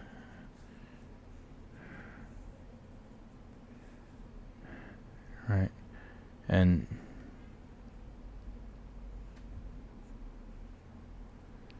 again, want to play around with the idea of this guy being a little bit more like upset at the whole thing.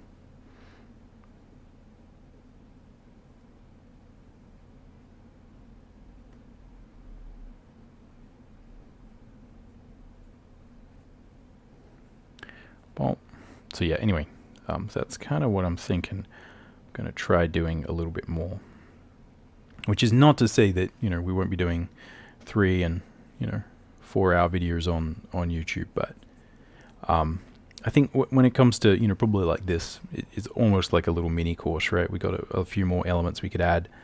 Would probably be better to break this out, then I can have downloadables and that kind of stuff. A little bit easier to make something a little bit more special out of it. Anyway, let me know what you think in the comments down below.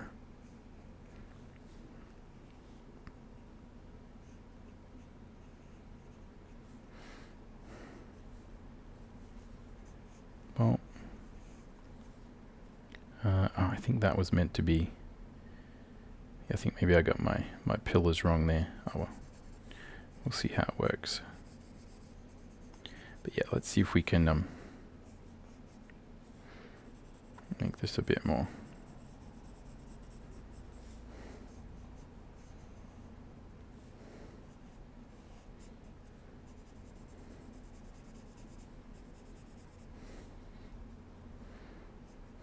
A bit more interesting.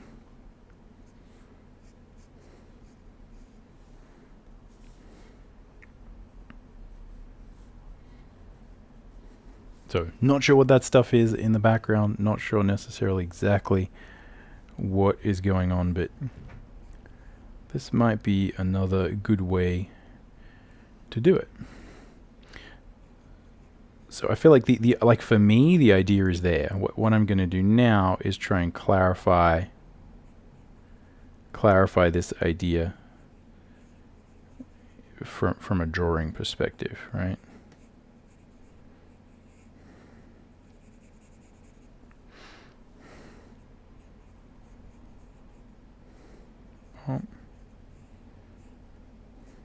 As in, just define a bit more stuff, make it a little bit easier to learn, understand for people who might be watching it.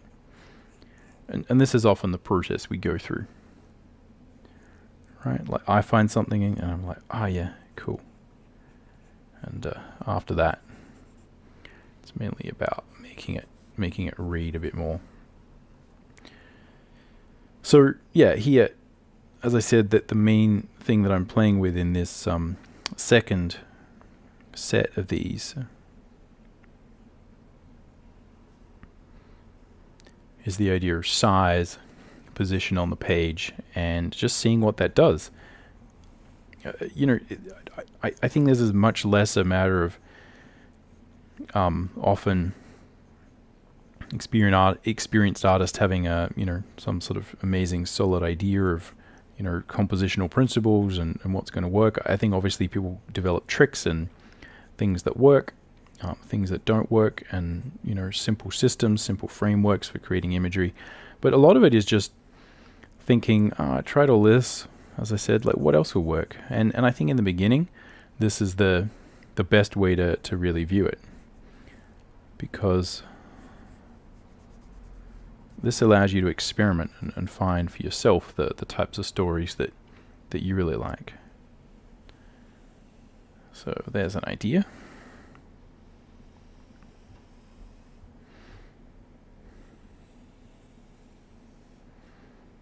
Yeah, this feels a little bit more like a video game or something, right? And yeah, we could probably play up the elements that point towards this character, and yeah, I imagine we'd sort of tone down a lot of this stuff, really make this pop. There are a bunch of ideas that are going to work better when you color them. There are ideas that you have that might really only work once you're, maybe if we have some little fire here or something, then this character will be sort of lit up red, and that's something that only you would really figure out in the color stage. But what you tend to find, common wisdom is that you still need to make sure it works from a graphical standpoint at this stage. But I don't necessarily agree with that. I do think that some images inherently you need to figure out why they work in, and a lot of them can work based on just color, right? And if there's no color, it's not a good image. But you could still build that hierarchy with tone, and then you just accentuate it with color as well. As in, you sort of figure out what's going to be in focus, right? Like we do want to sort of push this back, right? We really want to sort of look there, focus on that, and yeah, that helps. And here, probably I'd, if I was going to spend more time doing the second stage of this, right? I'd say we should put some more sense that maybe there's some dust or something like that on the ground that's sort of picking up, and also just tell this story of depth with little rocks and things, so we can get a feeling for how big that guy is. But yeah, another little idea there. Okay, what else can we play with? Well, let's play with just in general the scale of the individuals in the scene. I think this might be something that's worth exploring. And another sort of cool idea that I think might be sort of fun is to think about there being sort of a surprise whereby we see some stuff that maybe the character doesn't see. So maybe if there is like this character here,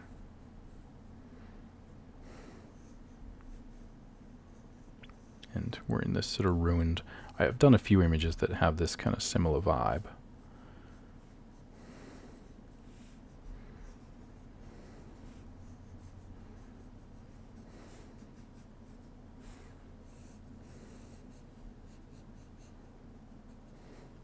So in this case, I think we got our little guy here. All right, he's going along.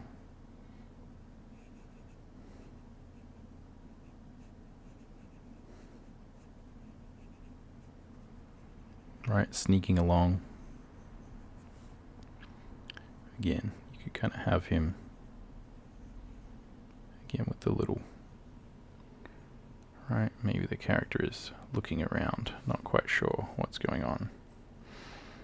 And then you have either here, and I think it could be fun to have these characters here, maybe they're sort of not even really looking, right? You could have some characters who are sort of focused over here. Right, this might be a fun, another way to kind of do this.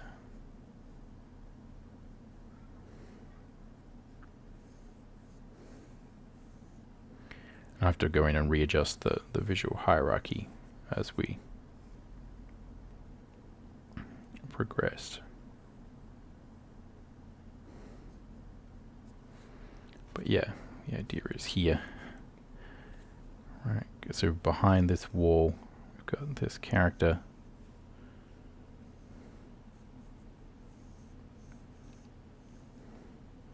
So let's put this a bit more here. Maybe there's a bunch of them.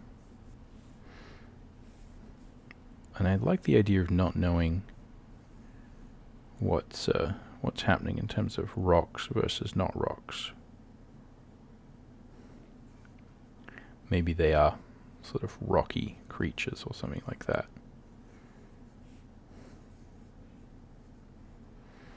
Again, we kind of figure that out later.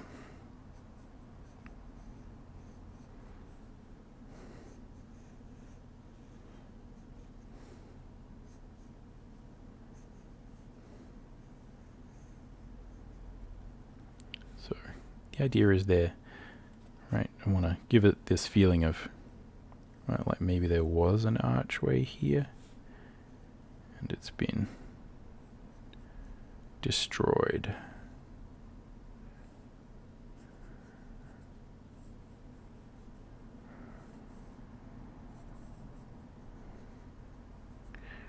Well,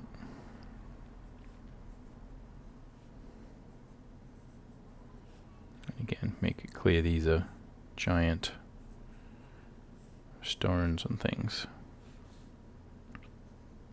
So, you know, part of the interest we can have about this whole thing is, you know, what is the environment? Why are they there? You can start to explore this as you get bored, as you get beyond the initial, right? Like what's the basic story here? Yeah, I'm not sure about what's happening with this arm. I feel like the idea is that just kind of, this guy's just chilling here. I think it might be good to, maybe we could make that, again, some other kind of creepy monster. Maybe some stern golem or something. So again, we can start to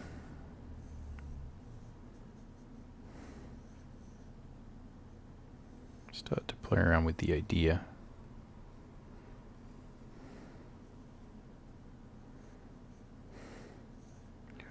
All right, let's have this arm come out. So yeah, not entirely sure what's going on, and we've got messed up visual hierarchy, so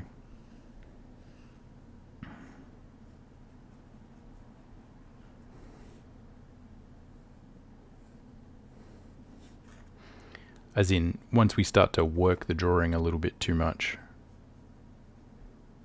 then we're going to have trouble losing edges. And all I mean by that is, you know, once I start getting dark marks over here, then you start to notice them, and that kind of ruins the whole story, right? Because instead of thinking about, where the marks are. Like, instead of looking at the story, we're starting to think about, oh, there's a pencil line there, or what's that about? And the reality is it's kind of not about anything. So again, not really sure what sort of going on here, but maybe that's part of the fun. That's the sort of thing we could play around with later. It's like a bunch of these creepy characters. So here we got some foreground, some more foreground,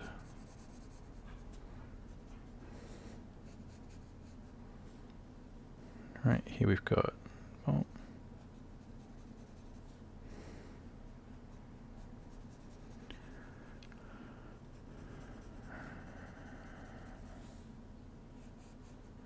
we've got more foreground and more foreground.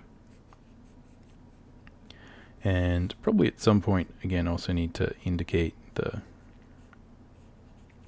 this foreground was also made up of, let's have this as midground.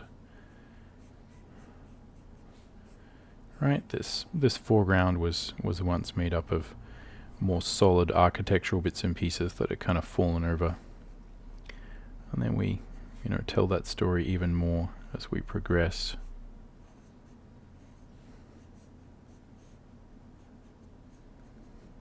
Right, we do want to give ourselves a little pathway though, right? So it sort of appears like, okay, maybe the character kind of came from here.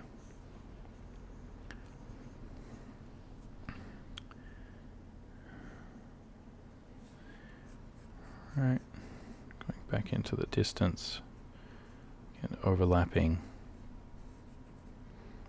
and we can even think about indicating some arches or things in the background.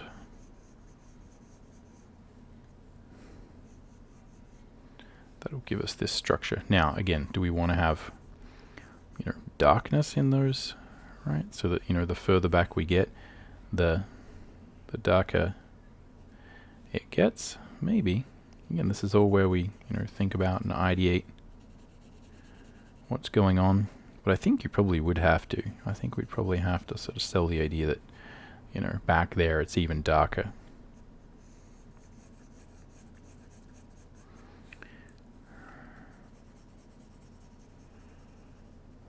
Right. So we'd have a whole bunch of amorphous stuff. And this is one of those interesting ways where, again, you get foreground, middle ground, background. All right, let's see if we can zoom up a bit. We got our foreground, middle ground, background, but our background doesn't have to be darker than the foreground or anything. Like, there's no rule that actually says that's true in real life. From an atmospheric perspective standpoint, that's true, but we could certainly make the sort of mid-ground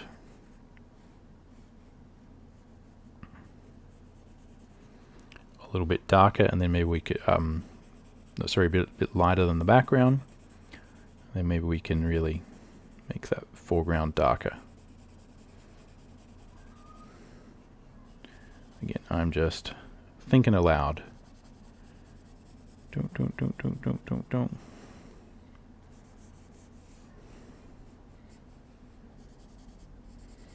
And time to sharpen this pencil, I think.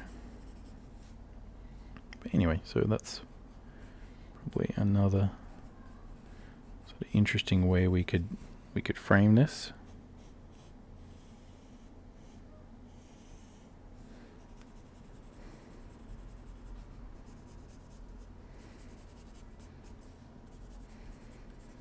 And because the pencil's going a bit blunt, right? I can kind of use this idea to help us. Right, this guy's going to be sort of dark. All right, so we can sort of think about, you know, it kind of lighting things up, right? So it's maybe it is like a little bit darker over here.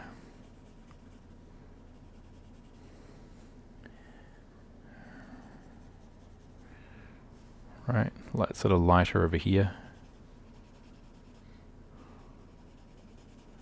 Darker in the background. Yeah, so you know, it's getting to be a bit of a mess thumbnail-wise, but I feel like we're clarifying the idea a bit more. So here, if we're kind of losing some of that clarity, this is where line work can be super useful, because it is abstract and has nothing to do with reality. So I can just kind of go in there and re-outline some of these ideas that I had. Boom, boom, boom, boom.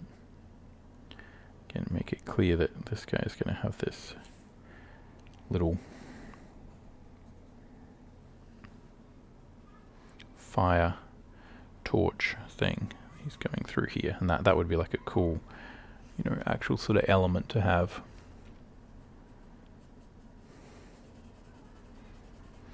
But yeah, you know, you probably need to add some proper tone to this to really take it to the next level. But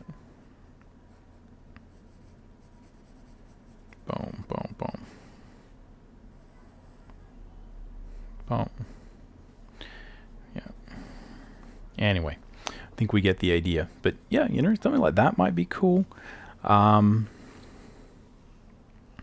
know, it might be cool again to play with that narrative idea of the character, you know, walking along and not sort of really knowing what's there, and there being these kind of, you know, this kind of character hidden.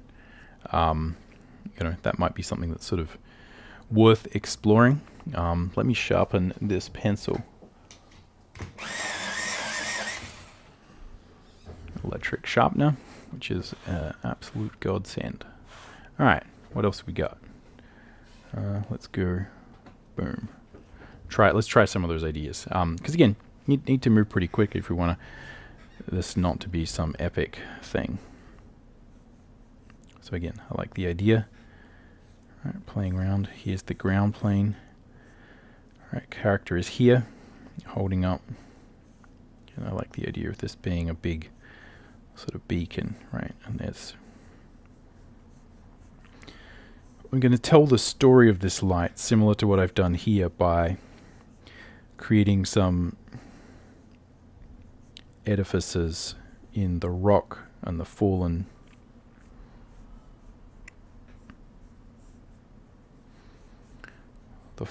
structures, right? The collapsed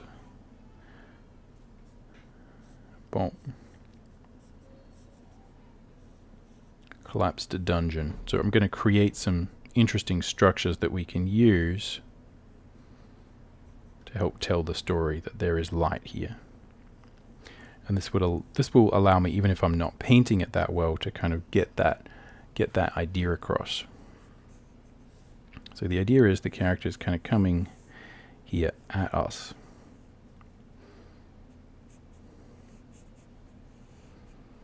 Boom. Right, we've got holding this here.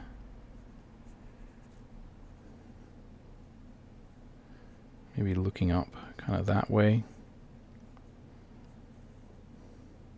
Got a cape coming out behind them.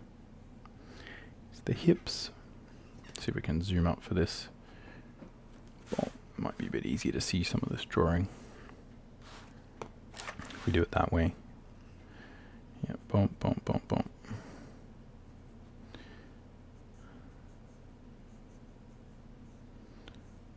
So things that we can create that are faceted.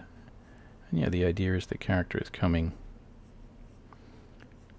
at us, right? Wandering through, right? Maybe there's another one of these kind of walls, but I kind of want to make sure, right, that we kind of create some real sort of drama here.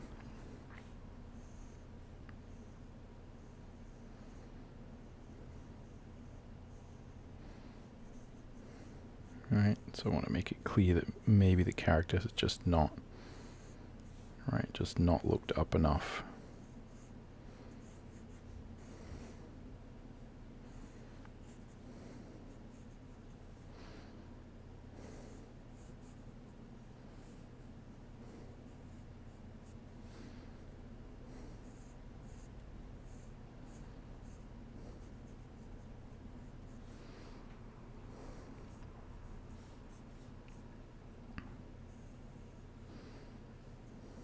And again, this feels a little bit sort of static. So it might be good to make it a little bit less static, give this character some motion, something to do. Right, so I'm thinking like torso that he has is kind of here. Right, and we can imagine the character. Right. Boom.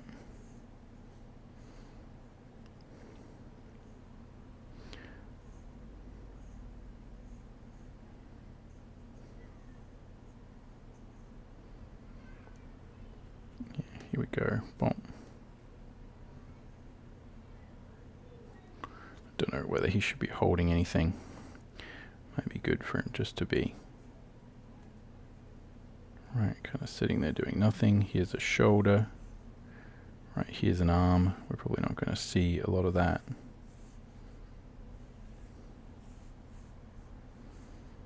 But here's the head. Nose. Boom, boom.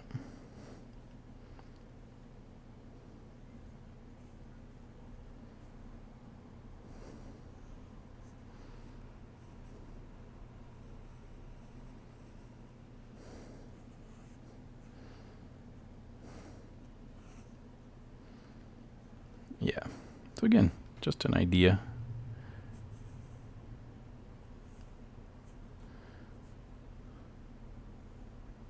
Right, but let's make this.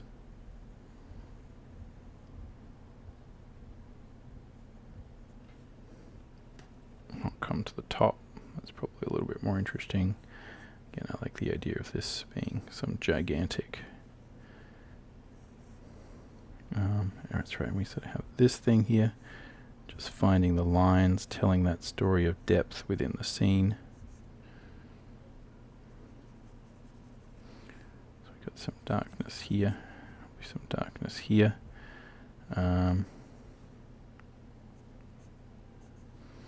Just moving things around a little bit now that I've got a better idea of where all that stuff is. Might be good to have something that's a real foreground here.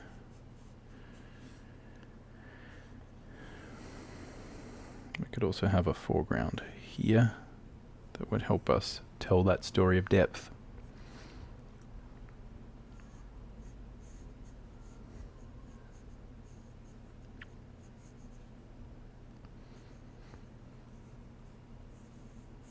Right, that's coming there. So yeah, just trying to think about, what some of these forms might be. None of this would need to be final, but, it does kind of help to get it sort of sorted a little bit in the beginning. So behind there, I can make that darker. Boom, boom, boom, boom, boom, boom, boom, boom, boom. Yeah, all right, let's see. No, let's see if we can finish this guy off.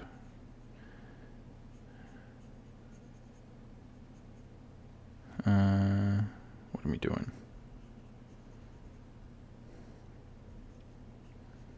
This one forward.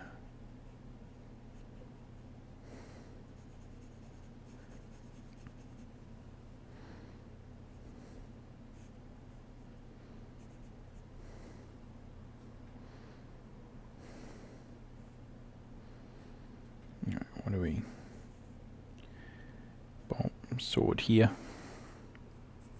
Yeah, I mean, I like that one. I feel like, my art in general tends to work a little bit more at this scale. So, I do like things that kind of are a little bit more zoomed out. But yeah, not sure about this guy.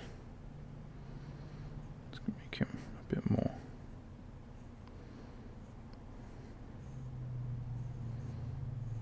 A bit more ogreish.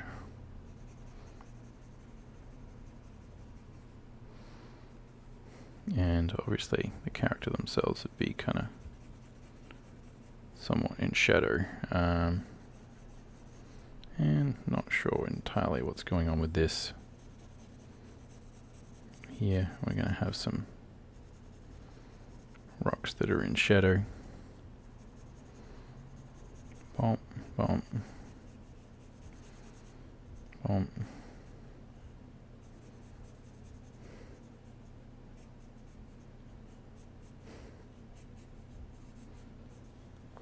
Right.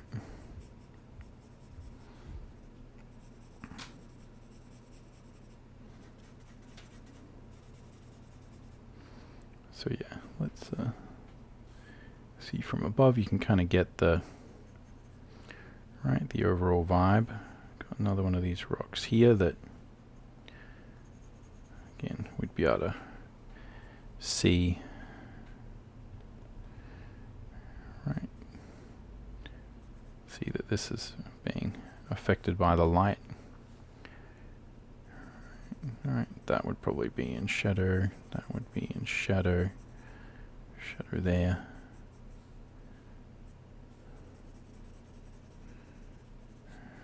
And again, even if I would do this with color, this will kind of help us.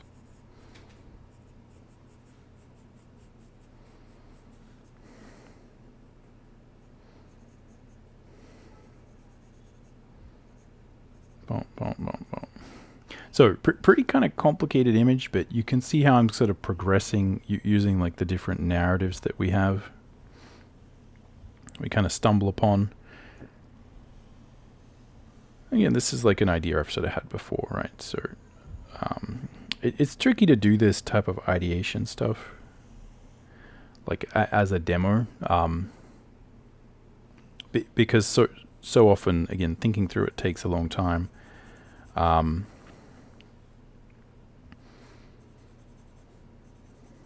So yeah, I'm often just like, oh, that's an interesting idea. I've done that before. That kind of worked. But yeah, but you can see I'm using the the tonality of the pencil, trying to think it through a little bit. And this is mostly because it's in the dark, right? It's we need to do that. It's dark. All right. What else we got?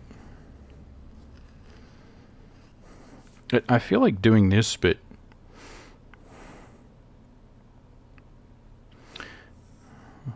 like having the monster larger in the frame might be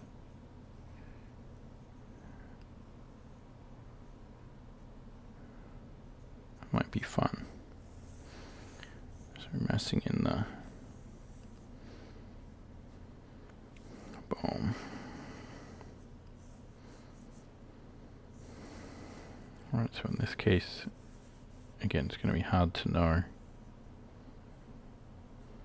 what I'm thinking until I've sort of done it. I need to sharpen that pencil. Let's sharpen that pencil. Otherwise, this is going to get into... It's going to get into mushy territory where I think some of the others have. So again, in this idea, right, I like the idea that we're like clambering through this different stuff. Now again, we'll try some that aren't quite so ramshackle, but creating interesting environments like this allows you to work the abstract nature of these compositions a little bit better. But yeah, so this is the, like in this sense, we can kind of imagine that the character is sort of going, right, like headed in this direction.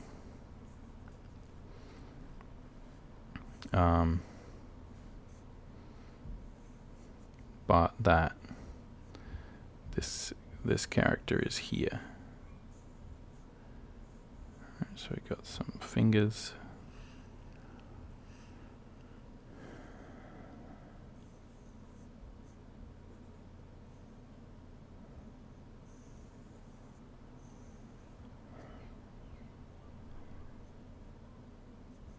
Teeth.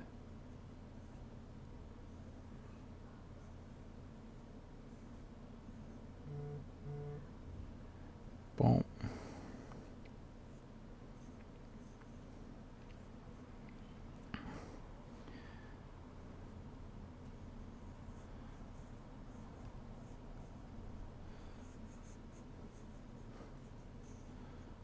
And I want to be able to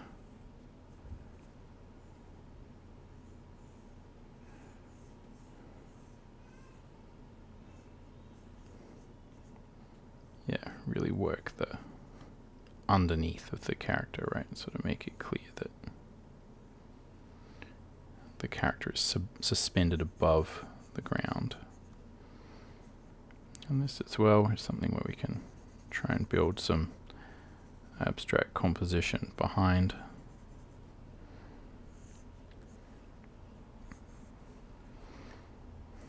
Well,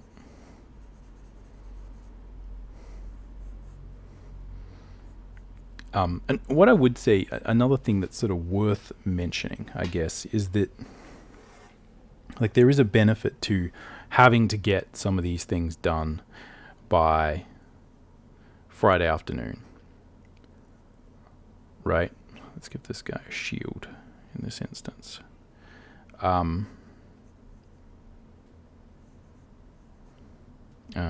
Maybe that.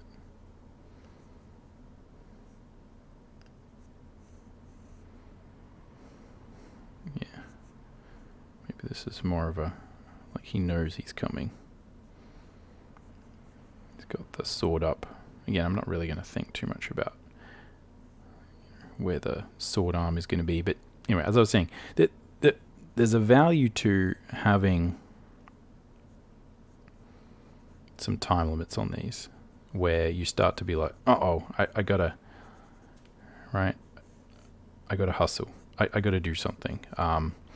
And yeah, maybe to some degree, if you don't do that, it's hard to engage your creative mind, which is why I think, that there is benefit to professional work and the kind of things that you can achieve and think about. You kind of get different results if you have all day and all night to think of different options and things here to use. Then maybe you take your time, you get a bit sick of it, you kind of go away. There's that commitment, right? You cross the Rubicon. You need to really do something interesting. You need to have something to show, and it'll be annoying and embarrassing if you kind of got nothing. So you kind of come up with some cool ideas. Pressure makes diamonds. Boom, boom.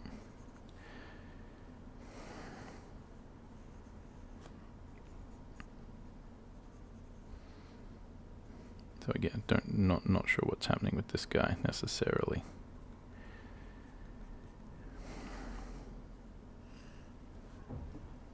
See if we can zoom up a little bit.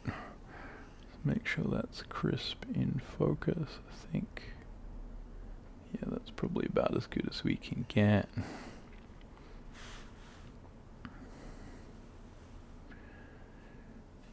Yeah. Now, you can see that this one, right, it's not as polished as some of the others at this stage. But that might be fine. We don't always need to take them to the nth degree.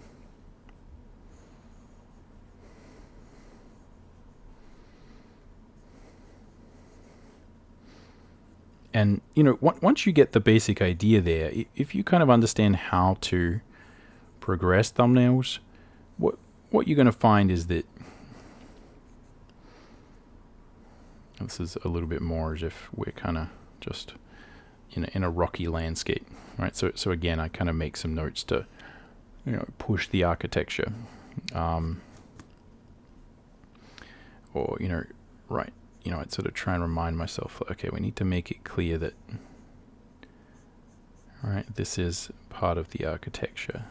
Right, we need something, right, some things on the ground, right? Maybe we need to emphasize some of these foreground elements. Maybe make some of these things into statues or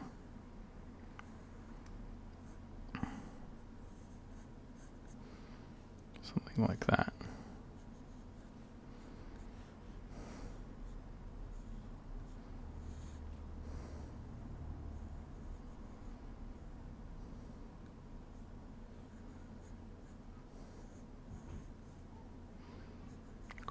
Crack. I totally forgot what I was going to say. Anyway, yeah, the point is, if you kind of know already how to make things work, you can kind of leave it there. It's like, I get the rough idea. If this is an idea that I want, I can always come back to it, and I think probably, this is one of those sort of situations. Most of these will require another pass to really figure it out, to really get the all the details sorted. So, we can easily just kind of leave it there. Boom. What? Boom. Boom. And I would probably say, yeah, what? That's a bit wobbly. After doing a certain amount of these, there is going to be a kind of fatigue of it. We've been going for sort of 50 minutes or so with these 4. So we're about, probably 10 minutes if we're going at full speed per thing. Which is okay. It just means that, this is going to take quite a while to get them all done. So yeah, after a while you want to take a break. You want to sort of think about what else you can do. Yeah, but here we've been able to play with some of the size a little bit, experiment with the placement, but also discuss the idea of narrative, right? Like thinking about, okay, now that there's a story, right? Like what do we want to do? Like, okay, we're kind of surprised, right? Like, it's like, what's going on? That's an interesting narrative. The sort of ambush, the not knowing where we're going. These are all different ideas. And I'd say this type of image is probably important to put in there. The full kind of surprise, like raw image. That's one of the ones that people often want to see. That's going to be useful. But also, if you do want to detail it up, right, it's not going to hurt. I think obviously you're probably going to need to rework it if you do this, but any little details you can add, if you can play around with things, these little sort of marks you make, insofar as you can make them kind of look good, will help you to understand the way you want it to feel. Yeah, so that can often be interesting. Yeah, I think that's enough for this kind of second set. Again, I did 6 in the last one, 4 here, so that's sort of 10 overall. This is kind of getting us to the to the right point. And yeah, probably what we'll do. What I might actually do is I'll make this sort of a 2-part series. Yeah, might revisit this on the second one. That way, at least I can get this video out, see if people have got any questions, and then I can sort of do the last 10. Yeah, sort of as we complete things. So maybe we'll do that there. We'll leave this one here. Let me know if you got any sort of questions, and I'll come back and make a sort of second part, and we'll handle the last 10. I think otherwise, as I said, this is going to be a 4 or 5 hour video. And it'd be good to, get some questions, right? Like, how about this? How about that? So I'll try and get this up pretty soon. And then I'll sort of wait to see what people sort of think of this. And we'll handle the last 10. And there we're really going to look at how maybe we can do some ideating with pencil. So with pencil and writing, so using our sort of sketchbook or your just random bits of paper, just writing some notes, thinking about like, okay, like how can we expand on these ideas and think about what else we can include to make it interesting. Thinking about dungeons, scenarios, stories, extra things we can add, things that might be cool. So thematic things, thinking about what else would sort of align with the idea here, color ideas, how that might work with everything. It might be good to lean into some classic sort of fire. We could deal with, again, why would there be fire or light? I don't know, but maybe there would be some lava or some kind of fires down there that these guys have kind of created. Lots of different ideas we can sort of use, and we often need to kind of ideate to get to the next level. We kind of done the boring stuff. We've done the standard stuff. We find a few different things here, and often this is the process you use, right? We do some ideating, play around with it, and then all of a sudden I'm like, oh, how about this idea? Oh, how about this idea? How about this idea? And then we maybe run out of ideas, and then you kind of got to keep going. So anyway, that is the process that we have got for this one. So yeah, let me know if this was helpful. Let me know if you got any questions, or comments down below. And I'll sort of get the next 10 sorted and see if I can answer some of those questions. Other than that, we will catch you around. Happy drawing.